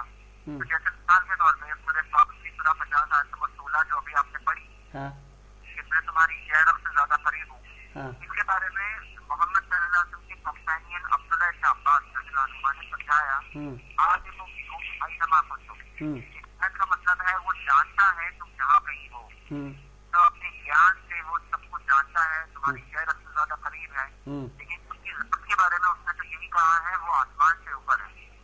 तो फिर ये तो फिर दोनों परस्पर विरोधी बातें हो गई ना। परमात्मा के ज्ञान में देखिए, इसको बहुत समझना बहुत ज़रूरी है हम बनी नौ इंसान के लिए, कि परमात्मा के ज्ञान में विज्ञान विरुद्ध बातों की कोई गुंजाइश नहीं होनी चाहिए। परमात्मा के बातों में परस्पर विरुद्ध बातें नहीं होनी चाहिए। परमात्मा के ज्ञान में सृष्टि नियम के विरुद्ध कोई बातें नहीं होनी चाहिए। और ये सब कुरान में कहिए, बाइबल में कहिए, त्रिपिटक, जिंदावेस्ता, बीजक, गुरु ग्रंथ, ये जितने भी मजहबी ग्रंथ है, सबसे मैं प्रमाण आपको दे दूंगा कि ये विज्ञान विरुद्ध है, सृष्टि नियम के विरुद्ध है, मानवता विरुद्ध है। महेंद्र जी, यहाँ पे बात यहाँ ये है जी कि ऊपर वाला हम लोग जो कहते हैं, एक नाम भी बताता है कि वो ऊपर है। हम सब जो है एक्चुअली नीचे हैं। वो खुद सृष्टि के ऊपर है, वो बनाने वाला है, उसका कोई बनाने वाला नहीं। उसकी ना शुरुआत है ना अंत है। और किस तरह से है वो पूछना कि हमारे लिए सही नहीं है, क्योंकि हम ये जानते हैं कि हमारे रेस्ट्रिक्शन है, हमारे सेंटर्स में हम देखना, सुनना, जानना, हमारी लिमिटेशन होती है, तो वो लिमिटेशन को जानना बेहतर है। ये बात है जी। पाँव को मैं रोकते हुए जमीन पर चलता हूँ, तो वो जमीन के अंदर परमात्मा को मैं नहीं रोकते हुए चल रहा हूँ, या गटर के अंदर नहीं है। ये कोई भी इंसान, आप रस्ते चलते इंसान से पूछे, उसको भी बात समझ में आ जाएगी जी। आप क्यों नहीं गौर कर रहे हैं इस बात पर जी? क्या आप पूछ रहे हैं उसको जो गटर के अंदर है? हाँ, तो इसमें मैं थोड़ा सा आपको यहाँ पर ये रोक करके इसको मैं थोड़ा सा क्लियर कर देना चाहता हूँ कि ऊपर शब्द जो है, ऊपर के माने हमारे सर के ऊपर नहीं, ऊपर के माने वो हमसे सुपर है, इसीलिए उस दृष्टि में ऊपर है। वो ज्ञान में परिपूर्ण है, मैं पहले ही बताया कि वो ज्ञान में परिपूर्ण होने के कारण ही ऊपर है। ऊपर के माने वो नहीं कि अब आसमान 1 2 3 4 5 6 7 है तो उस 7वां आसमान पर ही है, ये नहीं जो कुरान कह रहा है इस बात को। वलक़द ख़लक़ना समावाति वल अर्ज़ फ़ी सित्तति अय्यामिन सुम्मा इस्तवा अलल अर्श युदब्बिरुल अम्र युफ़स्सिलुल आयात। और केवल वो नहीं, मैं पहले भी आपको बताया कि वयहमिलु अर्शा रब्बिका फ़ौक़हुम यौमइज़िन समानिया भी बोला वहां। ये दोनों कुरान के आयत ही दोनों परस्पर विरोधी हैं।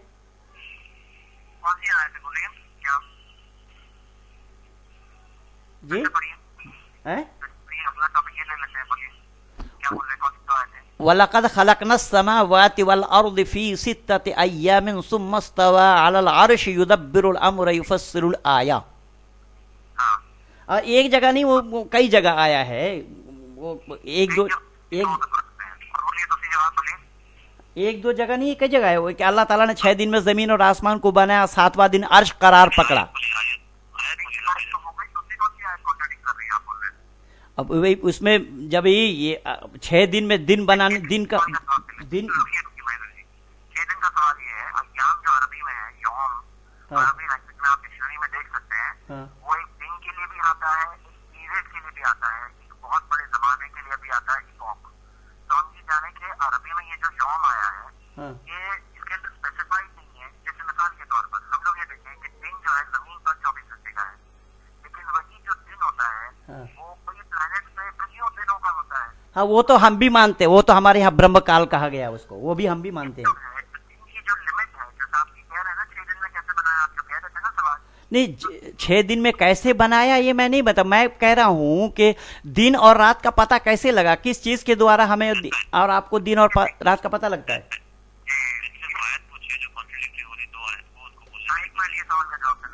जी, यहाँ क्या मामला है कि यौम जो है ना अरबिक में पीरियड के लिए भी आता है, उसमें सूरज के बगैर भी पीरियड हो सकता है। जमाना पीरियड है ना, वो सूरज के बगैर भी हो सकता है। फिर अल्लाह ने ये भी तो कहा, अल्लाह ताला केवल कहता कुन कुन कुन फयाकुन, कुन माने हो जा, फयाकुन बस हो गया। जब वहां पर जब मक्का के काफिरों ने हजरत मामा साहब से पूछा कि हजरत ईसा अलैहिस्सलातु वस्सलाम को बिना बाप का कैसा पैदा किया, तो तब वो अल्लाह की तरफ मुखातिब हुए तो अल्लाह ने फौरन कह दिया ना, इन्ना मसला ईसा इंदल्लाहि का मसले आदम खलकहु मिन तुराबिन सुम्मा क़ाल लहु कुन फयकुन। अरे ईसा को क्या देख रहा हो, आदम को देखो। जब आदम को मैं बिना बाप और बिना माँ का बना दिया हूँ, मैं तो केवल कुन कहता हूँ, हो जा, फयकुन पस हो जाता है। तो अल्लाह को कुन कहने में 6 दिन लग गए क्या? क्वेश्चन ये है कि हो जा तो किसने कहा कि अभी कभी हो जा? हैं? वो 6 दिन में हो जा, 6 जमाने में हो जा, 9 महीने में हो जा का मतलब हो जा। अब ये कहा दिया है कि अभी कभी नहीं, तो हो जा के माने आदेश है। देखिए मैं जैसे हो जा माने आदेश है। जब अल्लाह दुनिया बनाने से पहले कोई वस्तु थी ही नहीं, तो किसको कहा हो जा? काना यकूनो अरबिक वर्ड जो है, वर्ब जो है, उससे आता है कुन, जो अम्र है, वो जो है कमांड। हाँ कमांड तो हो जा। हाँ, तो वही तो मैं भी तो आपसे यही पूछा कि किसको, किसके लिए। आपके सवाल का जवाब आपकी आंखों के सामने महेंद्र जी। जी। कि वो जो आप सवाल उठा रहे कई जमाने से, जी आपके सवाल अभी उठाना आज के बाद से बंद करें। क्या हो जा का मतलब कहाँ दिया है, क्या अभी के भी हो जा, ये बताइए आप। हैं? अभी के भी हो जा कहाँ दिया है? क्या? अभी के अभी हो जा कहाँ दिया है? नहीं, अभी तो नहीं, 6 दिन अय्याम सित्ता और अय्याम आया भी तो है ना। नहीं, आप मुझे बताओ, हो जा अभी के अभी ये माने कहाँ से निकलती है, आप बताइए। अरबिक लैंग्वेज में बताइए कहाँ से आया ये। कुन के माने क्या है? हाँ, देखिए सिर्फ पहले की तरह कुछ आयतें याद कर लेने से मकसद नहीं होता है। अरबिक में वर्ड कुन है ना, वर्ब काना या कुनो से आता है, जिसका मतलब है हो जा। अब हो चुके 6 साल में हो जा, 600 साल में तो हो जा, 6 वो में हो जा, जैसे ईसा अलैहि सलाम का हुआ। कुछ काल में हो सक वो उसमें मैं सहमत हूँ कि कुछ काल में हो जाए, 6 दिन में हो चाहे 8 दिन में, 6 महीने में हो। मैं कह रहा हूँ जब कुन के माने आदेश ही तो होगा ना, माने आदेश ही तो होगा। जो जो जो हुक्म है। मेरे प्रश्न को जरा सुन लीजिए कि जब यहाँ हो जा तो किसी को कहा जाएगा ना कि भाई इस गिलास को वहां रख दे, इस कपड़े को वहां रख, इस कापी को ले आ। तो कोई हमारे सामने में होगा तभी तो हम आदेश देंगे। तो अल्लाह जब दुनिया बनाने से पहले कोई वस्तु थी ही नहीं, तो किसके लिए कहा अल्लाह ने? देखिए, ये आप सोचते हैं कि आपको बनाने के लिए वस्तु चाहिए, ऊपर वाले को बनाने के लिए वस्तु चाहिए, ये कहाँ से आया? नहीं नहीं, हम क्यों सोचते हैं? आप बताइए, हैं? और निर्भर है या नहीं है, जवाब दीजिए। क्या? और निर्भर है वो या नहीं है, या वस्तु पे निर्भर है वो? नहीं, वस्तु पे वो क्यों निर्भर होगा? मैं कह रहा हूं कि जब वो हुक्म जो करेगा ना, यही तो समझने का ही है। इसी चीज को हमें समझना चाहिए कि जब वो किसी पर निर्भर नहीं है, वो किसी का कहना बस कीजिए कि आप अनिर्भर मालिक को मानते हैं। क्या कर सकते हैं, आप अनिर्भर मालिक को मानते हैं? नहीं, हम तो शुरू से अब तक यही बताते आए हैं कि वो किसी का मोहताज नहीं है। निर्भर है, अनिर्भर है, मालिक के निर्भर है। नहीं, मालिक के पास किसी का निर्भर होने का तो कोई सवाल ही पैदा नहीं होता। निर्भर है ना? हाँ बिल्कुल, वो तो बना सकता है, नहीं बना सकता है। पर बनाने के जहां तक सवाल आएगा ना, बनाने के लिए उपकरण तो चाहिए ना। उपकरण आपको चाहिए क्योंकि आप निर्भर है, ऊपर वाला अनिर्भर है, उसको नहीं चाहिए। या तो आप कहना बंद कीजिए कि ऊपर वाला अनिर्भर है, और ये कहिए कि निर्भर है, तो हम वो बात करेंगे। नहीं, इसीलिए मैं पहले ही बता चुका हूं, जो तीनों के बगैर कोई चीज बनना संभव क्यों और कैसे है। क्या निर्भर है? यहाँ अजली है कि अबदी है? अरे भाई, आप ये निर्भर और अनिर्भर लफ्ज चल रहा है ना, तो दूसरा लफ्ज क्यों लाते हैं? अभी बताइए, निर्भर है क्या अनिर्भर है? निर्भर के मतलब ये नहीं है कि जो मन में आएगा सो करेगा, उसकी मर्जी नहीं। इसमें हम इख्तिलाफ नहीं रखते हैं। बनाने के लिए कुछ चाहिए, हमें कुछ बनाना है तो कुछ चाहिए, रॉ मटेरियल। उसके लिए भी ये फायदा है, ये कहाँ से आपको पता चला? भाई, तीनों के बगैर कोई चीज बनना क्यों और कैसे संभव होगा? इस काम में अब एक ऐसे मालिक को आपको चुनना है जो अनिर्भर है, या ऐसे मालिक को मानते हैं आप जो निर्भर है। बस आप ये सोचिए, आप खुद अपने आप को जवाब दीजिए, मुझे मत बताइए। मैं तो पहले कई बार बता चुका हूं कि परमात्मा के साथ निर्भर शब्द लगने का कोई सवाल ही पैदा नहीं होगा। लेकिन वो निर्भर है रॉ मटेरियल पे। तो निर्भर रॉ मटेरियल में नहीं, रॉ जैसा परमात्मा निर्भर नहीं है वैसे ही रॉ मटेरियल भी निर्भर नहीं है। रॉ मटेरियल मैं पहले ही बता चुका हूं कि अनादि होने के कारण ये परमात्मा ने बनाया नहीं। जब से परमात्मा है उस समय से ही रॉ मटेरियल है। मैं शुरू से ही अब तक यही बताता आया हूं, आप उसको ध्यान ही नहीं दिए। रॉ मटेरियल के बगैर भी बना सकता था। नहीं, कोई चीज कैसे बना सकेगा? मटेरियल पहले से रखने की जरूरत पड़ी। तो उसको बनाने के लिए हाथ और पांव से, जैसे हम लोग बनाते हैं हाथ पांव आंख कान नाक से, ये अवयव शरीर से उसको बनाना नहीं पड़ता। लेकिन वो रॉ मटेरियल तो चाहिए उसको। हाँ बिल्कुल, जैसे देखिए, जैसे कुम्हार जो है वो मिट्टी का सामान बनाता है, उसके पास मिट्टी चाक और कुम्हार का तीनों का होना जरूरी है। अगर कुम्हार है, मिट्टी नहीं, चाक नहीं, तो सामान थोड़ी बना पाएगा वो। हाँ अनिर्भर के लिए निर्भर की मिसाल दे रहे हैं आप? हैं? अनिर्भर के लिए निर्भर की मिसाल क्यों दे रहे हैं आप? नहीं, मैं तो ये कह रहा हूं कि वो जैसा अनिर्भर है, प्रकृति भी तो अनिर्भर है। प्रकृति उसके मोहताज है। तो दो भगवानों को मानते हैं आप, प्रकृति एक भगवान है आपकी और परमात्मा एक भगवान है। न न न न न नहीं, इसको फिर समझने में फिर हो रही है। और करिए कि दो को मानना है कि एक को मानना है, ये बात तो सोचिए। बिल्कुल बिल्कुल परमात्मा एक है। ना द्वितीय न तृतीय चतुर्थ न प्युचते न पंचम न षष्ठ सप्तम न प्युचते न अष्टम न नवम दसम न प्यु। परमात्मा एक है, वो वहदहु ला शरीक है। लेकिन आपके पास आपने कहने के लिए ला शरीक कहा, लेकिन उसका शरीक आपने बना रखा है। वातिउल्लाह वातिउर रसूल कहा। बोले 50 सवाल आप पूछेंगे तो कैसे जवाब होगा? अगला सवाल बोलिए आप। अगला सवाल क्या है आपका? अगला सवाल बोलिए। ये सवाल का जवाब मैं दे चुका हूँ, अब आपको सिर्फ सोचना है बस इसके बारे में। अगला सवाल बोलिए। मैं तो ये बताया कि जब अल्लाह मोहताज के लिए आप बता रहे हैं, जो अल्लाह ने कहा किसी को, तो किसी को कहना तो अल्लाह ने किसको कहा? हो जा जो शब्द आया है और उसके होने के लिए 6 दिन लगे हैं। तो सवाल का जवाब आंखों के सामने आ गया है ना, फिर से पूछना तो उससे हमारी अच्छी नहीं होती हमारे लिए। अभी के अभी हो जा कहाँ दिया है ये बता दीजिए मुझे बस। क्या अभी के अभी हो जा ये कहाँ दिया है ये आप बताइए मुझे। वो तो एक जगह नहीं, कई जगह कुरान में है। ये के अभी हो जा ये कहाँ दिया है? कुल के अंदर अरबी वर्ड पूरी के अंदर अभी के अभी की मानी नहीं है। हाँ अक्सर कभी भी ठीक है, अभी नहीं, कभी भी। सुनिए, अगर मैं कहूँ ये करो, हाँ करो हो सकता है 10 साल में करो, अभी के अभी करो, बिल्कुल 10 साल में करो, 9 महीने में करो। सहमत, मैं बिल्कुल सहमत हूँ मैं। जज़ाकल्लाह खैर। अब ये सुनिए, हाँ अब आपको मैं अगला सवाल ये पूछ रहा हूँ कि अगला सवाल आपको क्या पूछना है? ये हो जाता सवाल तो वाज़ेह है। हाँ हाँ? ये अभी अगला सवाल क्या पूछना है आपको? मैं कह अल्लाह मुजस्सिम है या अल्लाह मुजस्सिम है? देखिए, एक बात वाज़ेह है कि उसके बारे में कई बातें कुरान में दी हुई है कि उसके हाथ है। हाँ? और जो कई चीजें हैं, लेकिन ये पता है कि जैसे मैं आपको मखलूक की बात कर रहा हूँ, मखलूक यानी क्रिएशन। क्रिएशन में जैसे आपके हाथ है, चिड़िया के हाथ वैसे नहीं है, घड़ी के हाथ अलग है। हम लोग देखते हैं कि हम मखलूक हैं, हमारे अंदर अलग अलग तरह के हाथ। नहीं, हाथ माने संपर्क से भी हाथ का होना संभव होगा। आपके सवाल का जवाब ही दे रहा हूँ जी। तो जिस तरह से हाथ अलग अलग तरह के हैं, है ना, अल्लाह का हाथ कैसा है हम ये नहीं मालूम। जैसे वो तमाम कमियों से पाक है, उसकी हर खूबी, हर सिफत, हर चीज उसकी तमाम कमियों से पाक है। जैसे मिसाल के तौर पर आप कह रहे थे कि वो मक्र करता है, हाँ वो चाल चलता है, लेकिन इंसानों की चाल चलने में कोई गलत माने भी हो सकती है। उसकी कोई भी सिफत में गलत चीज नहीं है। नहीं, वो तो अज़ाज़िल ने वो तो अल्लाह के सामने में दिखा भी दिया, बता भी दिया। अज़ाज़िल ने, जिसको आप शैतान कह रहे हैं, लाइन कह रहे हैं, मरदूद कह रहे हैं। इब्लीस की बात कर रहे हैं आप? जी जी।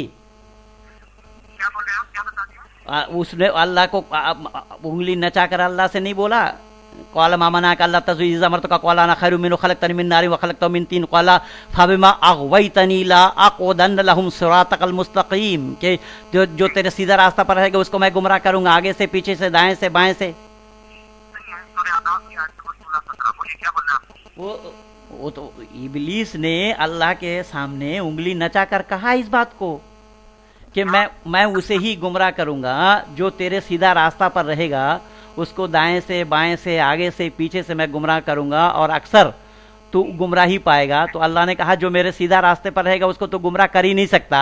और अल्लाह उसने आदम को गुमराह करके दिखा दिया कि नहीं दिखा दिया? ठीक है, आपके 2 सवालों के जवाब दूंगा अभी। जी। पहला सवाल कि इब्लीस ने अल्लाह के सामने जैसे डिफेंड किया है ना, हाँ? अब यहाँ आप नामदा वाज़ेह है, आप ये बात वाज़ेह साथ अपने यहाँ रखें। इब्राहिम में सूरा नंबर 14 आयत नंबर 22 में क्लियरली दिया हुआ है कि आखिरत में इब्लीस शैतान जहन्नम की आग में होगा, वहाँ जलेगा और सजा पाएगा अपने गुनाहों की। नहीं तो ये क्या अल्लाह ने जब उसको आबिद, जाहिद, शाकिर, साले, खाशे इतने नामों से पुकारा तो क्या अल्लाह को पता नहीं था कि ये तेरा हुक्म अदुली करेगा? वही तो बात है ना, आपके सवाल का जवाब दे रहा हूँ। हाँ। हम कहते हैं, हम देखते हैं एक सवाल के 3 जवाब दिए हुए हैं। 2 जवाब गलत है, एक जवाब सही है। गलत जवाब गलत जवाब किसने डाला वहाँ पे बताइए। गलत जवाब बाय मिस्टेक हो गया गलत जवाब।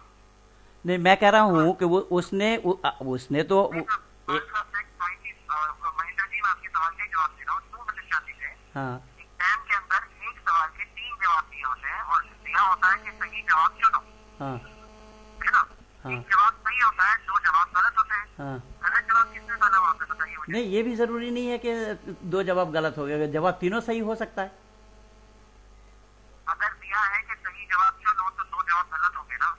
तो मुझे ये बताइए, कभी ऐसा पेपर देखा है आपने कि नहीं देखा एग्जाम में? कैसा? बचपन में कभी, आप हमारे बड़े हैं लेकिन आपने बचपन में तो कभी एग्जाम में देखा होगा ना कुछ ऐसा सवाल। तो इस्लाम में तो आप सवाल कर ही नहीं सकते हैं। मैं आपको बता सकता हूँ ना, इस्लाम में आप अभी टॉपिक चेंज कर रहे हैं क्योंकि आपके पास जवाब नहीं है सवाल। नहीं नहीं, कैसा, कौन सा सवाल आपने किया जो जवाब नहीं है? सवाल पूछ सकता हूँ, नहीं पूछ सकता हूँ, मैं आपको बाद में जवाब दूंगा।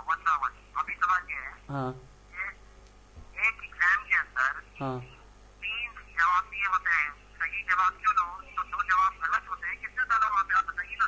नहीं, तो सही तो एक एब्सोल्यूट ट्रूथ तो एक ही है। देखिए कैसा है ना, हाँ, वो गलत जवाब वहाँ पे पेपर सेशन ने जानबूझ के डाला। कैसा? क्यों डाला पता है? वो तो बताइए चलिए। कौन सा? पेपर डाला और जानबूझ के डाला, क्यों डाला आप बताइए जल्दी। कौन सा सवाल जानबूझ के डाला? महेंद्र जी देखिए क्या है ना कि आप थोड़ा सुने भी, सुनना बहुत जरूरी होता है। देखिए कैसा होता है ना, हेलो, जी एग्जाम है, हाँ, हाँ, सुन रहा हूँ, बोलिए। उसके अंदर एक सवाल है, मैं चौथी बार बता रहा हूँ। हाँ उसके अंदर 3 जवाब दिए हैं, 2 जवाब गलत है और 1 जवाब सही है। और हाँ। दिया है कि सही जवाब चुनो। हाँ। तो 2 गलत जवाब किसने डाला वहाँ पर? पेपर सेशन ने डाला। अब क्यों डाला मैं पूछ रहा हूँ। मैं नहीं समझ पाया कौन सवाल है, कौन जवाब दिया है। फिर से बता रहा हूँ, हाँ एग्जाम होते हैं ना बच्चों के, हाँ, जी जी, एग्जाम के अंदर एक सवाल होता है, एक जवाब होता है, हाँ। select the right answer, हाँ सही जवाब चुनो। हाँ, अब उसके अंदर एक सवाल के 3 जवाब दिए हुए होते हैं, जी जी, हाँ। हाँ 3 जवाब में से क्या होता है कि अथवा, 3 जवाब, जी जी, तो उसमें 2 जवाब गलत दिए हुए होते हैं। हाँ। तो जो 2 जवाब गलत दिए हुए होते हैं, मेरा सवाल ये है कि वो किसने डाला है वहाँ पर? तो वो तो पेपर, हाँ पेपर करता, जी जी बिल्कुल। पेपर सेटर ने गलत जवाब क्यों डाला? क्या उसको मालूम नहीं था सही जवाब? क्यों डाला गलत जवाब आप बताएं। पेपर बच्चों का टेस्ट लेना चाह रहे हैं, वो तो इम्तिहान में बच्चे बैठेंगे, बच्चे तो बच्चे से पूछना चाह रहे हैं वो कौन सा जवाब दे पा रहा है। जी, अब इंग्लिश जो है ना गलत जवाब है। हाँ। अगर इंग्लिश नहीं होता तो टेस्ट कैसे हुआ? हैं? अगर सही जवाब दिया है हाँ और दिया है कि सही जवाब कैसे चुन लो, हाँ। तो फिर आदमी कैसे सही जवाब चुनने का इस्तेमाल क्या हुआ? नहीं तो अगर आप कहें कि इस चीज को ऊपर वाले ने मौका क्यों दिया, इस चीज को खत्म क्यों नहीं कर दिया? नहीं, वो तो उससे मैं सहमत हूँ। उसको नहीं, उसको खत्म कैसे कर देगा? उसको खत्म उससे उसको खत्म कर देते होते तो ना आप होते ना मैं होता। देखिए आपने जो आयत पढ़ी ना, उसके लिए क्या दिया है? जी उसने कहा अंजीरनी इला यौम युबअसून, हाँ मोहल्लत के लिए कयामत के दिन तक। उसने मांगा अल्लाह से मोहल्लत। हाँ अल्लाह ने कहा क़ाल इन्नका मिनल मुनज़िरीन, हाँ वो जिन्हें मोहल्लत दी जाती है। हाँ अच्छा, जानबूझ के इसलिए इसको मोहल्लत दी, हाँ जानबूझ के उसको मौका दिया, जी गलत नहीं करने का कयामत तक। क्यों? हाँ क्योंकि वो गलत आंसर है। हाँ गलत आंसर ना हो, कोई अगर ऐसा बोले कि नहीं मुझे ऐसा पेपर नहीं चाहिए, हाँ मेरे टेस्ट में मुझे सिर्फ एक ही जवाब दो, सही जवाब, हाँ मैं उस सही जवाब करके चल लूंगा और मुझे एग्जाम में पास होना है, तो हम लोग कहेंगे बेवकूफी है, है हाँ ना? हाँ। तो बस आप सोचिए इस बारे में, आपके सवाल का जवाब यहीं पर है। तो वही जवाब ऐसा है। आगे को कैसे धोखा दिया, और है ना? आप हेलो सवाल है, सिर्फ अगर आप थोड़ा सा गौर कर लेना, आपको सवाल का जवाब मैं खूब गौर किया हूँ, एक जगह नहीं, वैसे कई जगह है। मैं मैं आपको बता, उसमें मैं वही सवाल आपसे पूछ रहा हूँ। क़ाल अंज़िरनी इला यौम युबअसून, क़ाल मा मनअका, वहाँ अल्लाह तो खुद कह रहा है इस बात को। क़ाल मा मनअका अल्ला तस्जुदा लिमा खलक़तनी बियदैया अस्तकबरत अम कुन्त मिनल आलिमीन, कि तुझे क्यों कर इनकार हुआ? तुझे किसने मना किया इसको सीधा करने से, जिसको बनाया मैंने अपने दोनों हाथों से? इसका मतलब अल्लाह से बढ़ करके कोई शक्ति है जिसने। नहीं, आपको अरबिक नहीं आती, आपके पहना ऐसे ही रटे हुए हैं, अरे इसी आप ये इस तरह से गलत कंफ्यूजन में पड़ रहे हैं। नहीं, इसका क्या लफ्ज़ मानी, क्या बोलिए? क़ाल अंज़िरनी इला यौम युबअसून क़ाल मा मनअका, वहाँ क़ाल मा मनअका अल्ला तस्जुदा, लिमा खलकतनी, क्या इसका लफ्जी माने बोलिए जरा आप। आप मुझे बताइए, ये जो आपने कहा ना कि मुझे किसने मना किया, हाँ, कौल मा माना का क्या क्या है, मना किया किसने तुझको। माँ क्वेश्चन के माने में नहीं आते हाँ, कि माँ किसने मना किया तुझे कोई चीज ने सिवाय तेरे तकब्बुर में, वो माने में। नहीं अभी आप समझने में फेर कर रहे हैं, ये मैं कैसे मान लूंगा कि मैं ठीक समझाऊं या आप ठीक समझे। अब यहाँ सवाल ये है, अपना सवाल पूछिए। तो वही तो मैं बोल रहा हूं कि उसने तो, यही तो सवाल है मेरा, ये अल्लाह जो, अच्छा फिर आदम को तो बता दिया कि शैतान के बहकावे में मत आना, और इसको शैतान को छूट दे दिया कि ठीक है, तो कयामत के दिन के लिए तुझे मोहल्लत है, मोहल्लत दी गई तुझको सब। तो इसका मतलब तो चोर को चोरी करने के लिए और गृहस्थ को सतर्क रहने के लिए ही तो, कि इसी का नाम तो मकर है। और अल्लाह ने कहा भी इस बात को कुरान में ही कि इसी को ही तो मकर कहा गया है। एग्जाम के अंदर स्टूडेंट चुन रहा होता है, टीचर देखता है, फिर भी पता नहीं उसका हाथ क्यों, एग्जाम चल रहा है भाई, रिजल्ट आने का तब मालूम पड़ेगा उसको।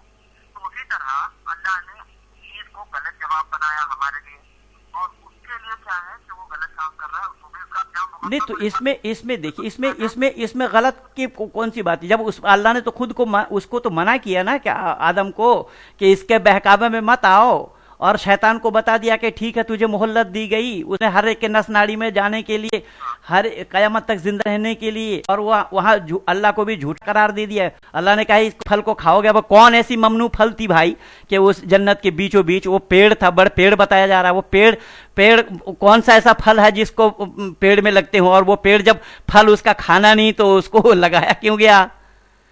इसमें बहुत से सवाल है, लेकिन मैं वो उधर भी नहीं जा रहा हूं। मैं आपसे ये दो टुक यही कहना हूं कि जब आपको मैंने कहा था ना, हाँ अभी यहाँ सवाल ये है कि वो लगाया क्यों उस पेड़ को जब खाना नहीं था। हाँ, आपके सवाल का जवाब वही है कि टीचर ने वो गलत जवाब दिया क्यों जब उसको चुनना नहीं है, वो गलत जवाब नहीं खैर वो तो मैं फिर आपको बता रहा हूं कि उधर मैं जाना नहीं, उसमें और बखेड़े में पड़ जाएंगे आप, उसमें मैं नहीं जा रहा हूं। मैं इतना मैं केवल इतना मैं कह रहा हूं कि अल्लाह ने आदम को तो कह दिया ना कि ये तुम्हारा खुला दुश्मन है, इसके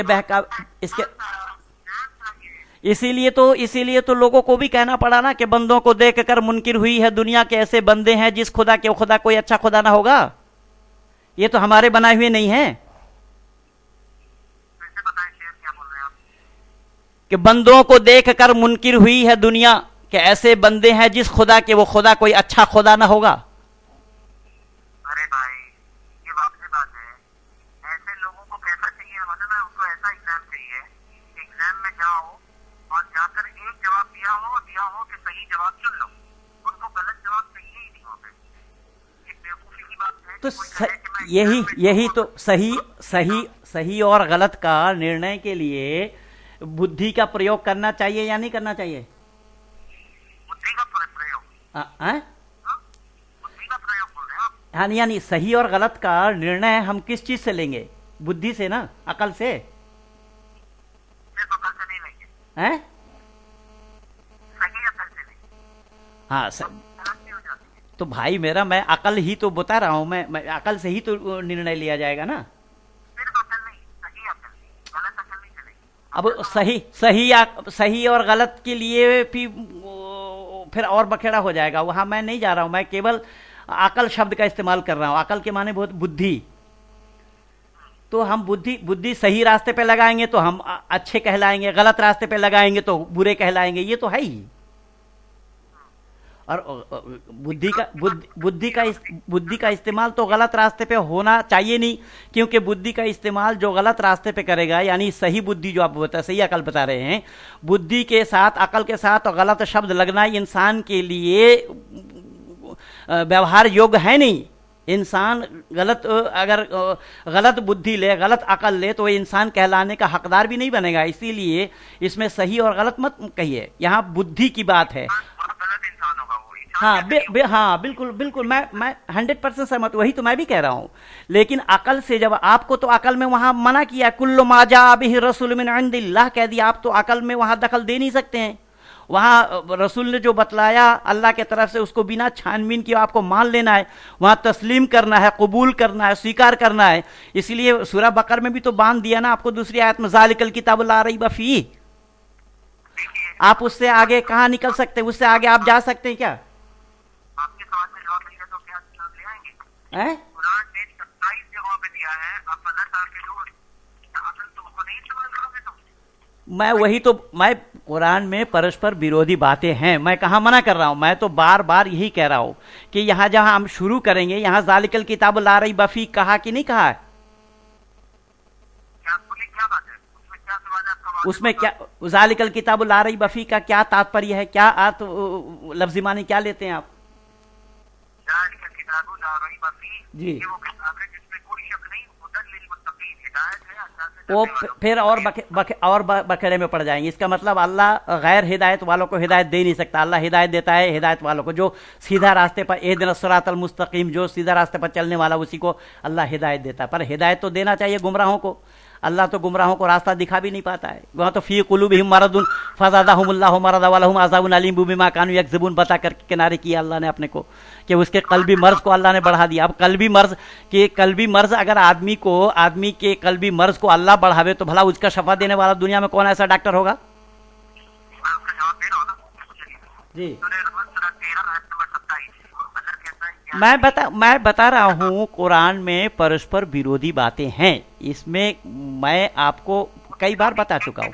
लेकिन यहाँ जो ज़ालिकल किताब ला रैब फीह जो आपने सूरह बकर को शुरू करते समय पढ़ी, उसका क्या, इसमें शक व शुबा की गुंजाइश नहीं। जब उसमें शक वाली बात हो लेकिन फिर भी आप उसमें शक कर ही नहीं सकते, तो किस अकल से, कौन सा अकल का प्रयोग किया आपने? एक मिनट कहीं से तो बता और देखिए जी आपका सवाल अगर ये है एक करके प्लीज शांति से सुने, मैं आपके सब सवाल। हेलो सेव कर लूं? जी महेंद्र जी बोल रहे हैं? जी हाँ बोल रहा हूँ। जी महेंद्र जी बोल रहे हैं? जी हाँ बोल रहा हूँ। महेंद्र जी वो लोग डिस्कनेक्ट हो गया, एक मिनट रुकिए, आप कट मत करिए। कोई नहीं जी।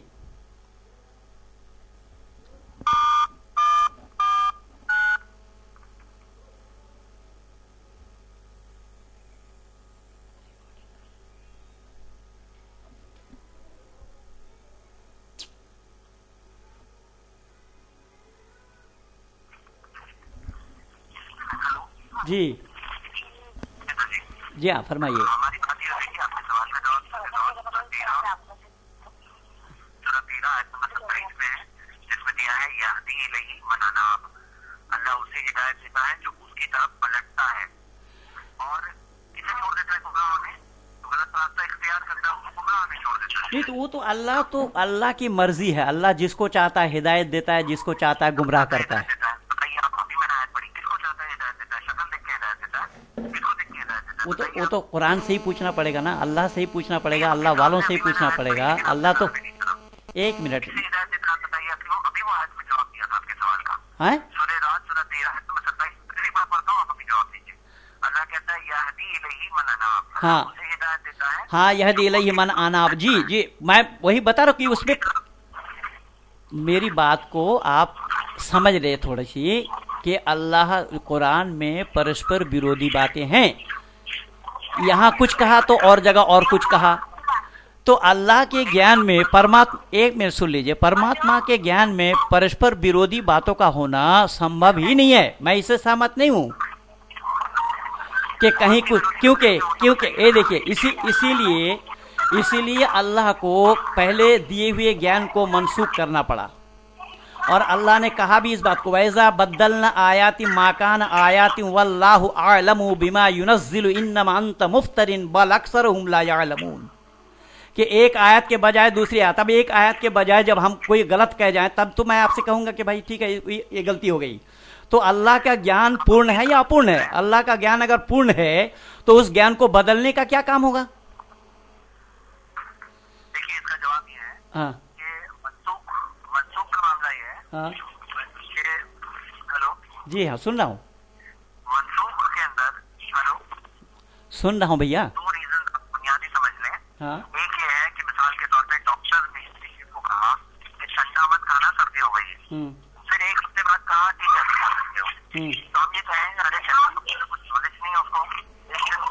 तो इस एक हाँ, इसका समाधान ये है कि उस डॉक्टर को, एक मिनट मैं बता रहा हूँ, उसका मतलब ये हुआ कि अभी सर्दी है, अभी ठंडी चीज़ को न लो, एक सप्ताह बाद मौसम बदल गया, इसलिए ठंडी चीज़ को वहाँ लेने के लिए डॉक्टर ने कह दिया।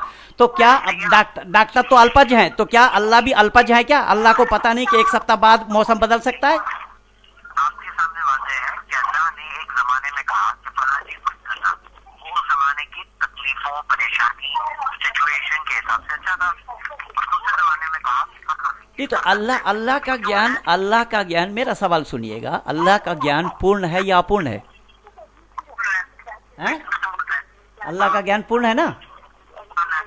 तो अल्लाह का, मैं भी तो वही कह रहा हूँ, जब अल्लाह का ज्ञान पूर्ण है तो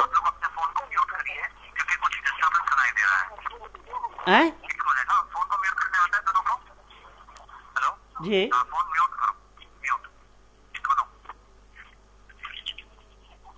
एक अमीशा, हेलो म्यूट किए आप कर लीजिए उन्होंने। हाँ ठीक,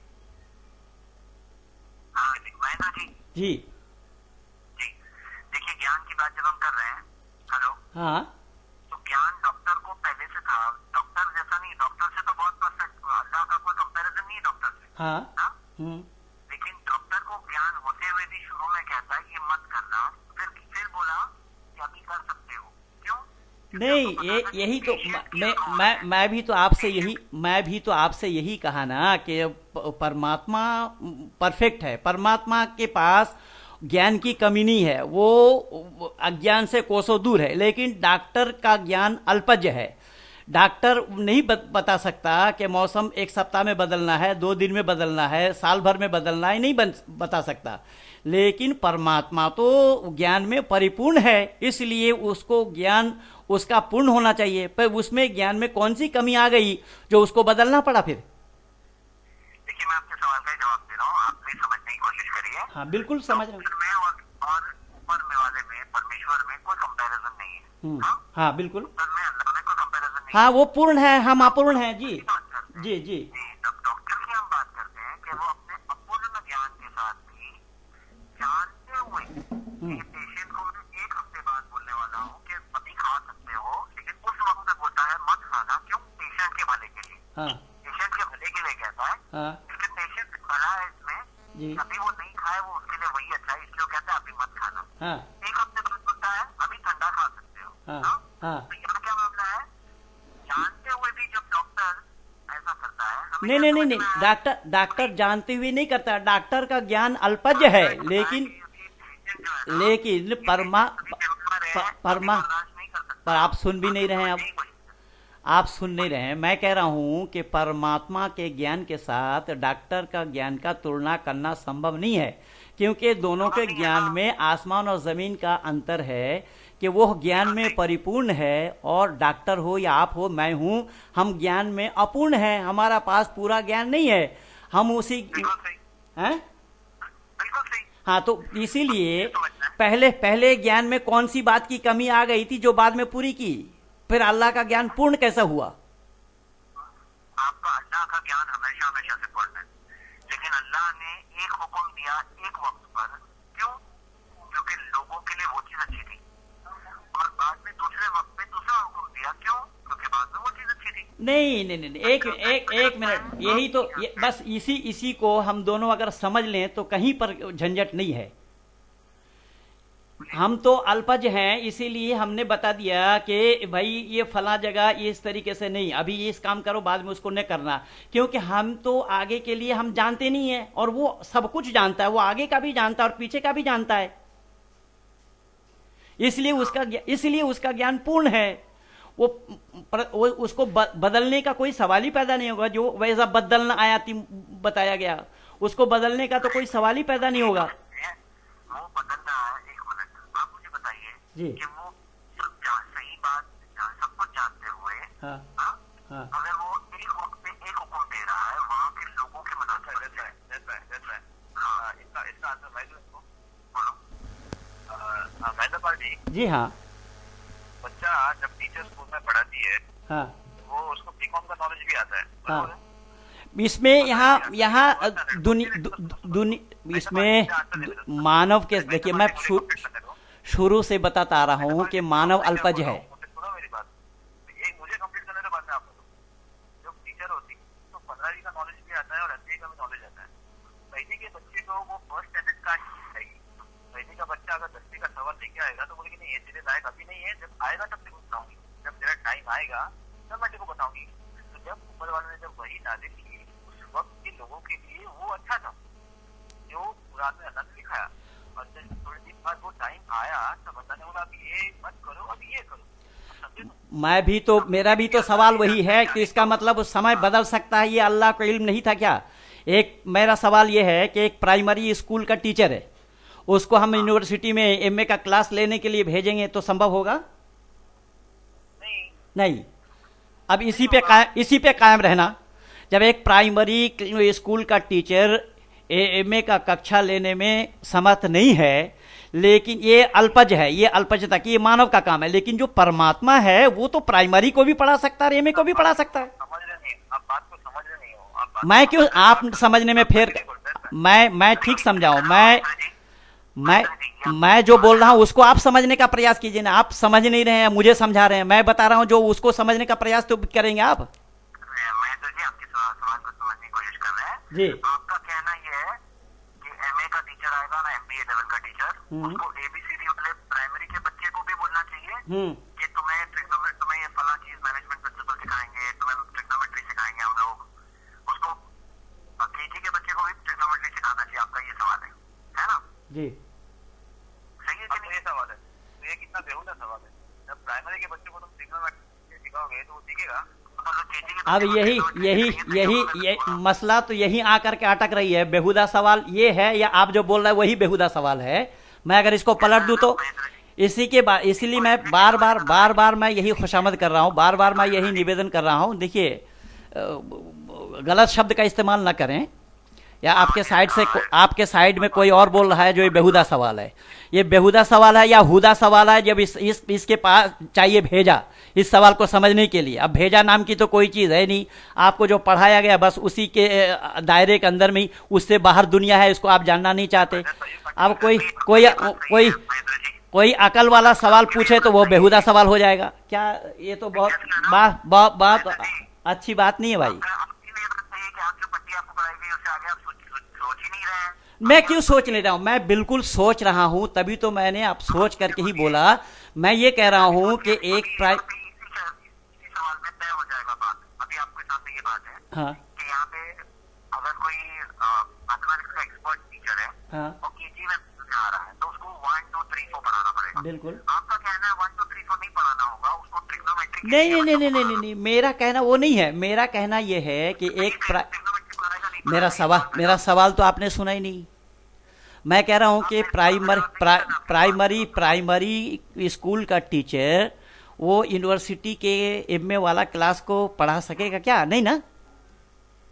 लेकिन परमात्मा के साथ तो ये बात फिट होना संभव ही नहीं है। तो परमात्मा तो परिपूर्ण है, वो प्राइमरी को भी पढ़ाएगा और एमए को भी पढ़ाएगा। तो इसलिए तो उसका ज्ञान पूर्ण है ना। मैं भी तो वही कह रहा हूं आपसे कि उसका ज्ञान तो पूर्ण है, उसको ज्ञान बदलना क्यों पड़ेगा? मैं आपके सामने यही बात कह रहा हूं जी, कि जब परमात्मा केजी के बच्चे को पढ़ाएगा तो ट्रिग्नोमेट्री पढ़ाएगा कि 1 2 3 को पढ़ाएगा? मैं बता रहा हूं कि परमात्मा ज्ञान में परिपूर्ण है, वो सब कुछ पढ़ाएगा। वो कैसे, उसको ज्ञान में तो कमी है नहीं। क्या पढ़ाएगा? केजी के बच्चे को क्या पढ़ाएगा? ट्रिग्नोमेट्री है? पढ़ाएगा कि क्या पढ़ाएगा? पहली बात तो यह है कि परमात्मा को पढ़ाने के लिए आना पड़ेगा नहीं। उसने आदि सृष्टि में ही ये सारा दे दिया है। इसीलिए उसको ज्ञान बदलने का कोई सवाल ही पैदा नहीं होगा। ज्ञान उसका इसी को थोड़ा समझने का प्रयास करें।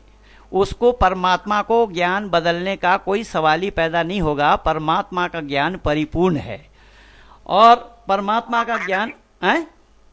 जी, आपका ये जो सवाल है ना, बात सही है कि उसका ज्ञान परिपूर्ण है, लेकिन आप ये बताएं कि परिपूर्ण ज्ञान के साथ जी, कि जैसे मिसाल लेते हैं कि एक ज्यादा ज्ञान वाला, पूरे मैथ्स का पूरा अच्छा ज्ञान वाला टीचर है, वो केजी के बच्चे को पढ़ाएगा तो ट्रिग्नोमेट्री पढ़ाएगा कि केजी के लेवल के हिसाब से पढ़ाएगा। वो सब के हिसाब से पढ़ाएगा जब मैं बता रहा हूँ, लेकिन वो यही तो ये पढ़ाएगा ना उसको। भाई मेरा, मैं परमात्मा को आपके जगह पे पहुंचेंगे, आपको सिर्फ 2 मिनट देनी होगी। हाँ, अभी वो केजी के बच्चे को 1 2 3 को पढ़ाएगा। अरे वो परमात्मा पढ़ाने के लिए स्कूल में आएगा नहीं, इसको समझना। यहाँ यहाँ हम तो दुनियावी उदाहरण दे रहे हैं ना। हम परमात्मा की बात नहीं कर रहे हैं, हम केजी के टीचर की बात कर रहे हैं, और वो टीचर की बात कर रहे हैं क्योंकि यहाँ से आपको मैं वही बोल रहा हूँ। देखिए, इसको फिर समझने का प्रयास करें। मैं ये कह रहा हूँ कि परमात्मा, करेंगे। आप आइए बॉम्बे में हमारे सेंटर पे। आपके सेंटर पे तो मैं 2004 से दे रखा हूँ। 2004 से आज तक जवाब नहीं आया। वो तारिक मुर्तजा को भी दिया, अब्दुल्ला तारिक को भी दिया। वो जाकिर नाइक को जो सवाल मैं लिख करके दिया हूँ, वही सारा सवाल अपने अब्दुल्ला तारिक को भी दिया, जाकिर मुर्तजा को भी दिया, और मेरा इंटरनेट पे भी दिया हुआ है। देख लीजिएगा यूट्यूब में, ट्रूथ विजडम 2008 को। जी हाँ, सुन रहा हूँ। जी हाँ हाँ, बोलिए। आपने कहा कि हर जर्रे में भगवान है। हाँ आपने कहा था हाँ कि सब कण में भगवान है। हाँ मैं आपके सामने एक श्लोक पढ़ूंगा, हाँ। उसका मेरे को आप मतलब समझिए। हाँ बिल्कुल। यजुर्वेद का श्लोक है, अध्यात्म प्रविशान की ये असंभूति मुंह पास। हाँ, इसका मेरे को मतलब समझाइए, क्या मतलब है? मैं ठीक सुन नहीं पाया, क्या फिर दोबारा बोलिए। हाँ, अध्यात्मा प्रविशांति, आध्यात्मा प्रविशांति ये असंभूति मुंह पास। ये यजुर्वेद का श्लोक है। मुझे आप इसको जरा मतलब आपको ये मालूम नहीं है कि वेद के श्लोक होते हैं या मंत्र होते हैं? आप श्लोक बता रहे हैं। जो भी है श्लोक, मंत्र जो भी है, मंत्र संस्कृत मंत्र। तो वो आप संस्कृत इतना अच्छा नहीं है। हैं?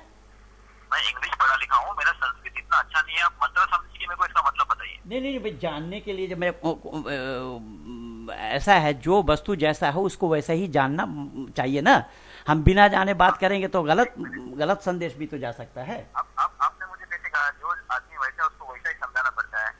इसका ये क्वेश्चन जो आपने को पूछ रहे थे ना बाद में, कि ऊपर वाला क्या है, इसने कैसा किया, इसका आंसर आपने दे दिया। हाँ। शख्स जैसा है उसको वैसे ही समझाना पड़ता है। जिस लेवल का वो है उसको पहले वो देना पड़ता है। नहीं, मैं कह रहा हूँ कि वो तो देना पड़ेगा, लेकिन देखिए, जो प्राइमरी स्कूल में जब हम एक मिनट, वही मैं बता रहा हूँ कि जो हम वर्ण उच्चारण में जो अलिफ बे पे ते टे से या अलिफ बे जिम चे हे खे दाल डाल जो पढ़े हैं, हम एमए तक पढ़ेंगे या फखरुल मुहद्दिसीन करेंगे, मुमताजुल मुहद्दिसीन करेंगे, या अफजल उलमा करेंगे, तो अक्षर हमारे वही रहेंगे, अल्फाबेट वही रहेंगे या बदल जाएंगे? मुझे इसका मतलब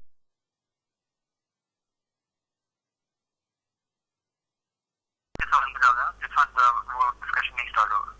हेलो, हाँ देखिए महेंद्र पाल जी, अल्फाबेट्स वही रहेंगे। वो अल्फाबेट वही रहेंगे। बेसिक लेवल पे पढ़ाएंगे तो अल्फाबेट पढ़ाएंगे, उससे ऊपर लेवल पे जाएंगे तो उससे ऊपर का पढ़ाना पड़ेगा। मैं भी तो वही तो अल्फाबेट वही ज्ञान पहले से ही पूर्ण होकर के आया कि उसको बदलना पड़ा? महेंद्र जी, उसको कोई बदलने नहीं पड़ा। आप एक बात वाज़ेह रखिए।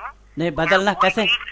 नहीं, जो बदलना कैसे नहीं पड़ा, जब आप एक खुद मान रहे हैं इस बात को कि तौरात, जबूर और इंजील तीनों को बदलना पड़ा या नहीं पड़ा? अब कुरान ही गवाह है इसका। सूरह बकर को अल्लाह ने यहीं से शुरू किया, उनज़िल इलैका वमा उनज़िल मिन क़ब्लिक व बिल आखिरति हुम युक़िनून। उसके ऊपर आपको यकीन करना भी पड़ेगा, ईमान उसके ऊपर भी लाना पड़ेगा जो बदला गया है। अब तभी वहां पर वैज़ा बदलना आयाति मा काना आयाति वल्लाहु अअलमु बिमा युनज़्ज़िलु इन्नमा अंत मुफ्तरिन शब्द आया है। तो बदलने के लिए तो वो खुद अल्लाह ने ही बताया है कि बदलने के लिए।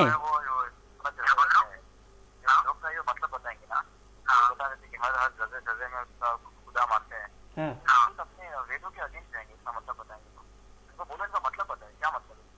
अंधात्मा प्रविशांति असंभूति मुंह पास से, इसका मतलब बताए क्या? हाँ, आप फिर मंत्र फिर दोबारा बोलिए, थोड़ा मुझे। एक मिनट, थोड़ा आहिस्ता आहिस्ता, एक एक अक्षर अलग अलग कर।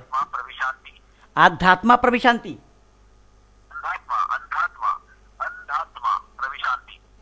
अंधात्मा कोई शब्द वेद में है ही नहीं है।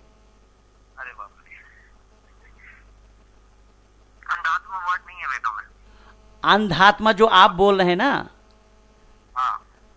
अंधात्मा, अंधात्मा कोई शब्द ही नहीं है वेद के अंदर में। अंधात्मा। अच्छा, ऐसा है, आप उसका रेफरेंस कहाँ का दिया? यजुर्वेद के कौन सा अध्याय का कौन सा मंत्र है? यजुर्वेद चैप्टर नंबर 40 है। अ, चैप्टर नंबर 40 है। Verse number 8 and 9। Chapter number 40, verse number कौन सा रहता है? 8 एंड 9। 8 एंड 9। यानी 40वां अध्याय का 99 मंत्र। नहीं, 8वां और 9वां मंत्र। 8वां और 9वां मंत्र। अच्छा, 40वां अध्याय का 8वां और 9वां मंत्र। जी। हाँ, तो आप होल्ड कीजिए, मैं अभी सुना देता हूँ आपको। एप्रोप्रिएट उच्चारण क्या है? हाँ, मैं थोड़ा होल्ड कीजिए, मैं अभी सुना देता हूँ जी। आप खुदा की तर्जुमा कर लेते, आपको वेदों का तर्जुमा नहीं मालूम। मैं अब कहीं गलत ना हो जाए, ये मैं आपको क्यों गलत संदेशा दूं? मैं वही बोल रहा हूं कि मैं उसको क्या है जो आप अध्यात्म शब्द बोला ना, उसमें अध्यात्म शब्द है नहीं। नहीं बोला मैंने, अंधात्मा बोला मैंने। हैं? अंधात्मा। अल्धात्मा। देखो, आप पूछ के देखो, वही पढ़ने की वो पहले। हाँ, मैं वही तो मैं बोल रहा हूं कि आपको गलत संदेशा ना जाए, इसीलिए मैं कह रहा हूं।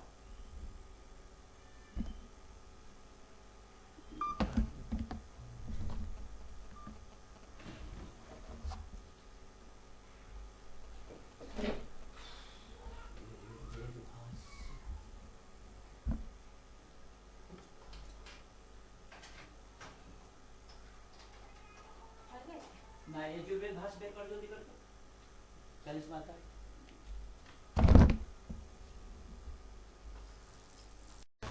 यहाँ यजुर्वेद के 40वां अध्याय का मंत्र संख्या 7 और 8 बताया आपने। जी, था सुना। हाँ, या सातवां मंत्र में। हाँ, 8 और 9 का। 8 और 9। हाँ, ये 8वां मंत्र है सपर्यागा शुक्र। आपने क्या बोला? मैंने कहा अंधात्मा अविनाशी ये असंभव। हाँ, ये वो 40वां अध्याय के मंत्र ही नहीं है, आपने किसी कहीं से उठा लिया होगा। ऐसा नहीं हुआ। कौन से वेद में लिख रहे हैं? कौन से वेद में लिख रहे हो? यजुर्वेद के 40वां अध्याय का 8वां और 9वां मंत्र कहा आपने। हाँ, 9वां मंत्र में है। हाँ, अंधन तमः प्रविशन्ति ये समुति मुपासते ततो भूयस्स इव ते तमो यद समृद्ध्यत रतः। हैं, ये 9वां मंत्र है, 8वां नहीं है भाई साहब। आप अध्यात्म बने, यहाँ अंधन तमः शब्द आया। अंधन तमः, जो लोग परमेश्वर को छोड़कर, जो ये अंधे लोगों के लिए बोला, जो लोग परमेश्वर को छोड़कर अनादि अनुतम तत्व रज और तमस गुण प्रकृति जड़ वस्तु को उपास्य भाव से जानते हैं,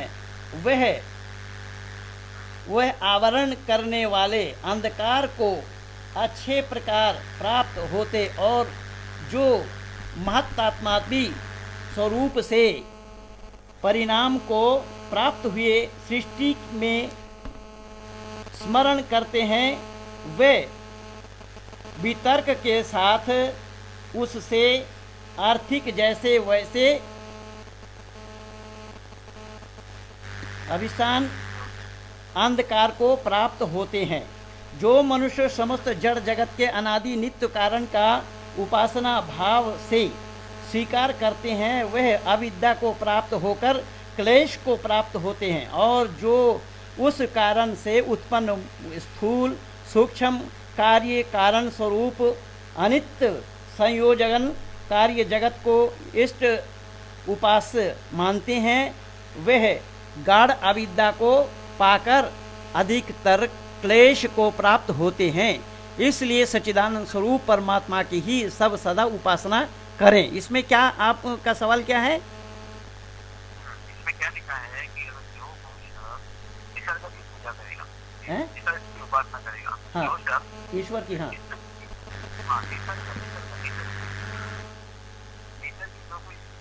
जाएगा वो सिर्फ अंधकार में जाएगा। नहीं, निसर्ग, यहाँ निसर्ग शब्द आया नहीं। जो मनुष्य समस्त जड़ जगत के अनादि नित्य कारण का उपासना भाव से स्वीकार करते हैं, ऐसा बात नहीं। ये शब्द आया जी। जी आप लैंग्वेज में बोल रहे हो, देखो मैं एक साधारण व्यक्ति हूँ, मैं तो सिंपल इसमें शब्द ही उससे कहते हैं मुझे, वो इसमें आप जो हाइपर लैंग्वेज में बोल रहे हो। नहीं नहीं नहीं नहीं, ऐसा है। आप ये क्यों समझ रहे हैं कि मैं असाधारण हूँ? मैं भी साधारण ही हूँ। आप जो अमीषा को लगा रखा है, अमीषा ने देखा है मेरे को। साधारण भाषा में वहाँ से समझाइए उसका क्या मतलब हैं? साधारण भाषा में उसका मतलब समझाइए। साधारण के माने असाधारण, जो विशेष ना हो, या सोनिया गांधी ना समझा जाए, मनमोहन सिंह ना समझा जाए, रामदेव ना समझा जाए। ऐसा है, ऐसा है। हैं? हाँ हेलो जी एक्सेंट नहीं कर रहे हो, जरा मुझे साधारण भाषा में एक्सेंट करो। वही तो मैं बोल रहा हूँ। जो मैंने जो मुझे कुछ चीज करने की। हेलो हाँ जी, महेंद्र जी, मैं चाहूंगा कि आप हमारे यहाँ आए घर सेंटर पे, तो हम आपकी वीडियो रिकॉर्डिंग करके आपके सवालों के जवाब देना चाहते हैं। तो मैं तो मेरी तो खुली चुनौती इंटरनेट पे दी हुई है भाई। नहीं वो दूसरों को दी गई है, मैं आपसे क्या कह रहा हूँ, हाँ। आप यहाँ आइए और हम आपकी रिकॉर्डिंग के साथ में ये डिस्कशन करना चाहते हैं आपके साथ। हाँ, तो आप दिल्ली क्यों नहीं? दिल्ली आ जाइए। दिल्ली में आएंगे तो ठीक रहेगा। दिल्ली को चुनिए। बॉम्बे नहीं आते हैं? दिल्ली हैं? आप बॉम्बे नहीं आते हैं? हाँ, मैं आता हूँ, कभी कभी आ जाता हूँ। आते नहीं है तो ऐसी बात तो नहीं है। आते हैं, लेकिन दिल्ली आएंगे तो दिल्ली राजधानी होने के कारण मैं बोल रहा हूँ आपको। नहीं, मैं बॉम्बे इम्पोर्टेंट डिक्लेयर करेंगे, वो सब बात मैंने पहले एक्सप्लेन कर दिया आपको। मैंने दावत दी, क्या आप हमारे यहाँ बॉम्बे आए? हमारी दावत पहले पहुँच चुकी है आपके पास अभी, आपसे पहले मैंने आपको दावत दे दी है ना। तो आप हमारे यहाँ आए, हम आपको वीडियो रिकॉर्डिंग के साथ ही पूरा डिस्कशन करेंगे आपके साथ। हाँ, और इसकी हम जो भी पूरा हमारे आपस में हम लोग तय करके हम लोग जो डिस्कशन करेंगे। हाँ, वो तो बहुत अच्छी बात है। मैं आपकी भावना का कदर करता हूँ और ये होना चाहिए। ये समग्र विश्व के आंगन में इसी सच्चाई के लिए जो काम करे, मैं तो आपको साधुवाद देता हूँ कि आप भी इच्छुक हैं इसी सच्चाई के उजागर करने में, और उसी रास्ते को मैं भी अख्तियार किया हुआ हूँ। मुझे भी बहुत अच्छा लगा है आपसे बात करके, और मैं भी चाहूँगा कि ये राब्ता हम लोगों का कायम रहे, जिससे जी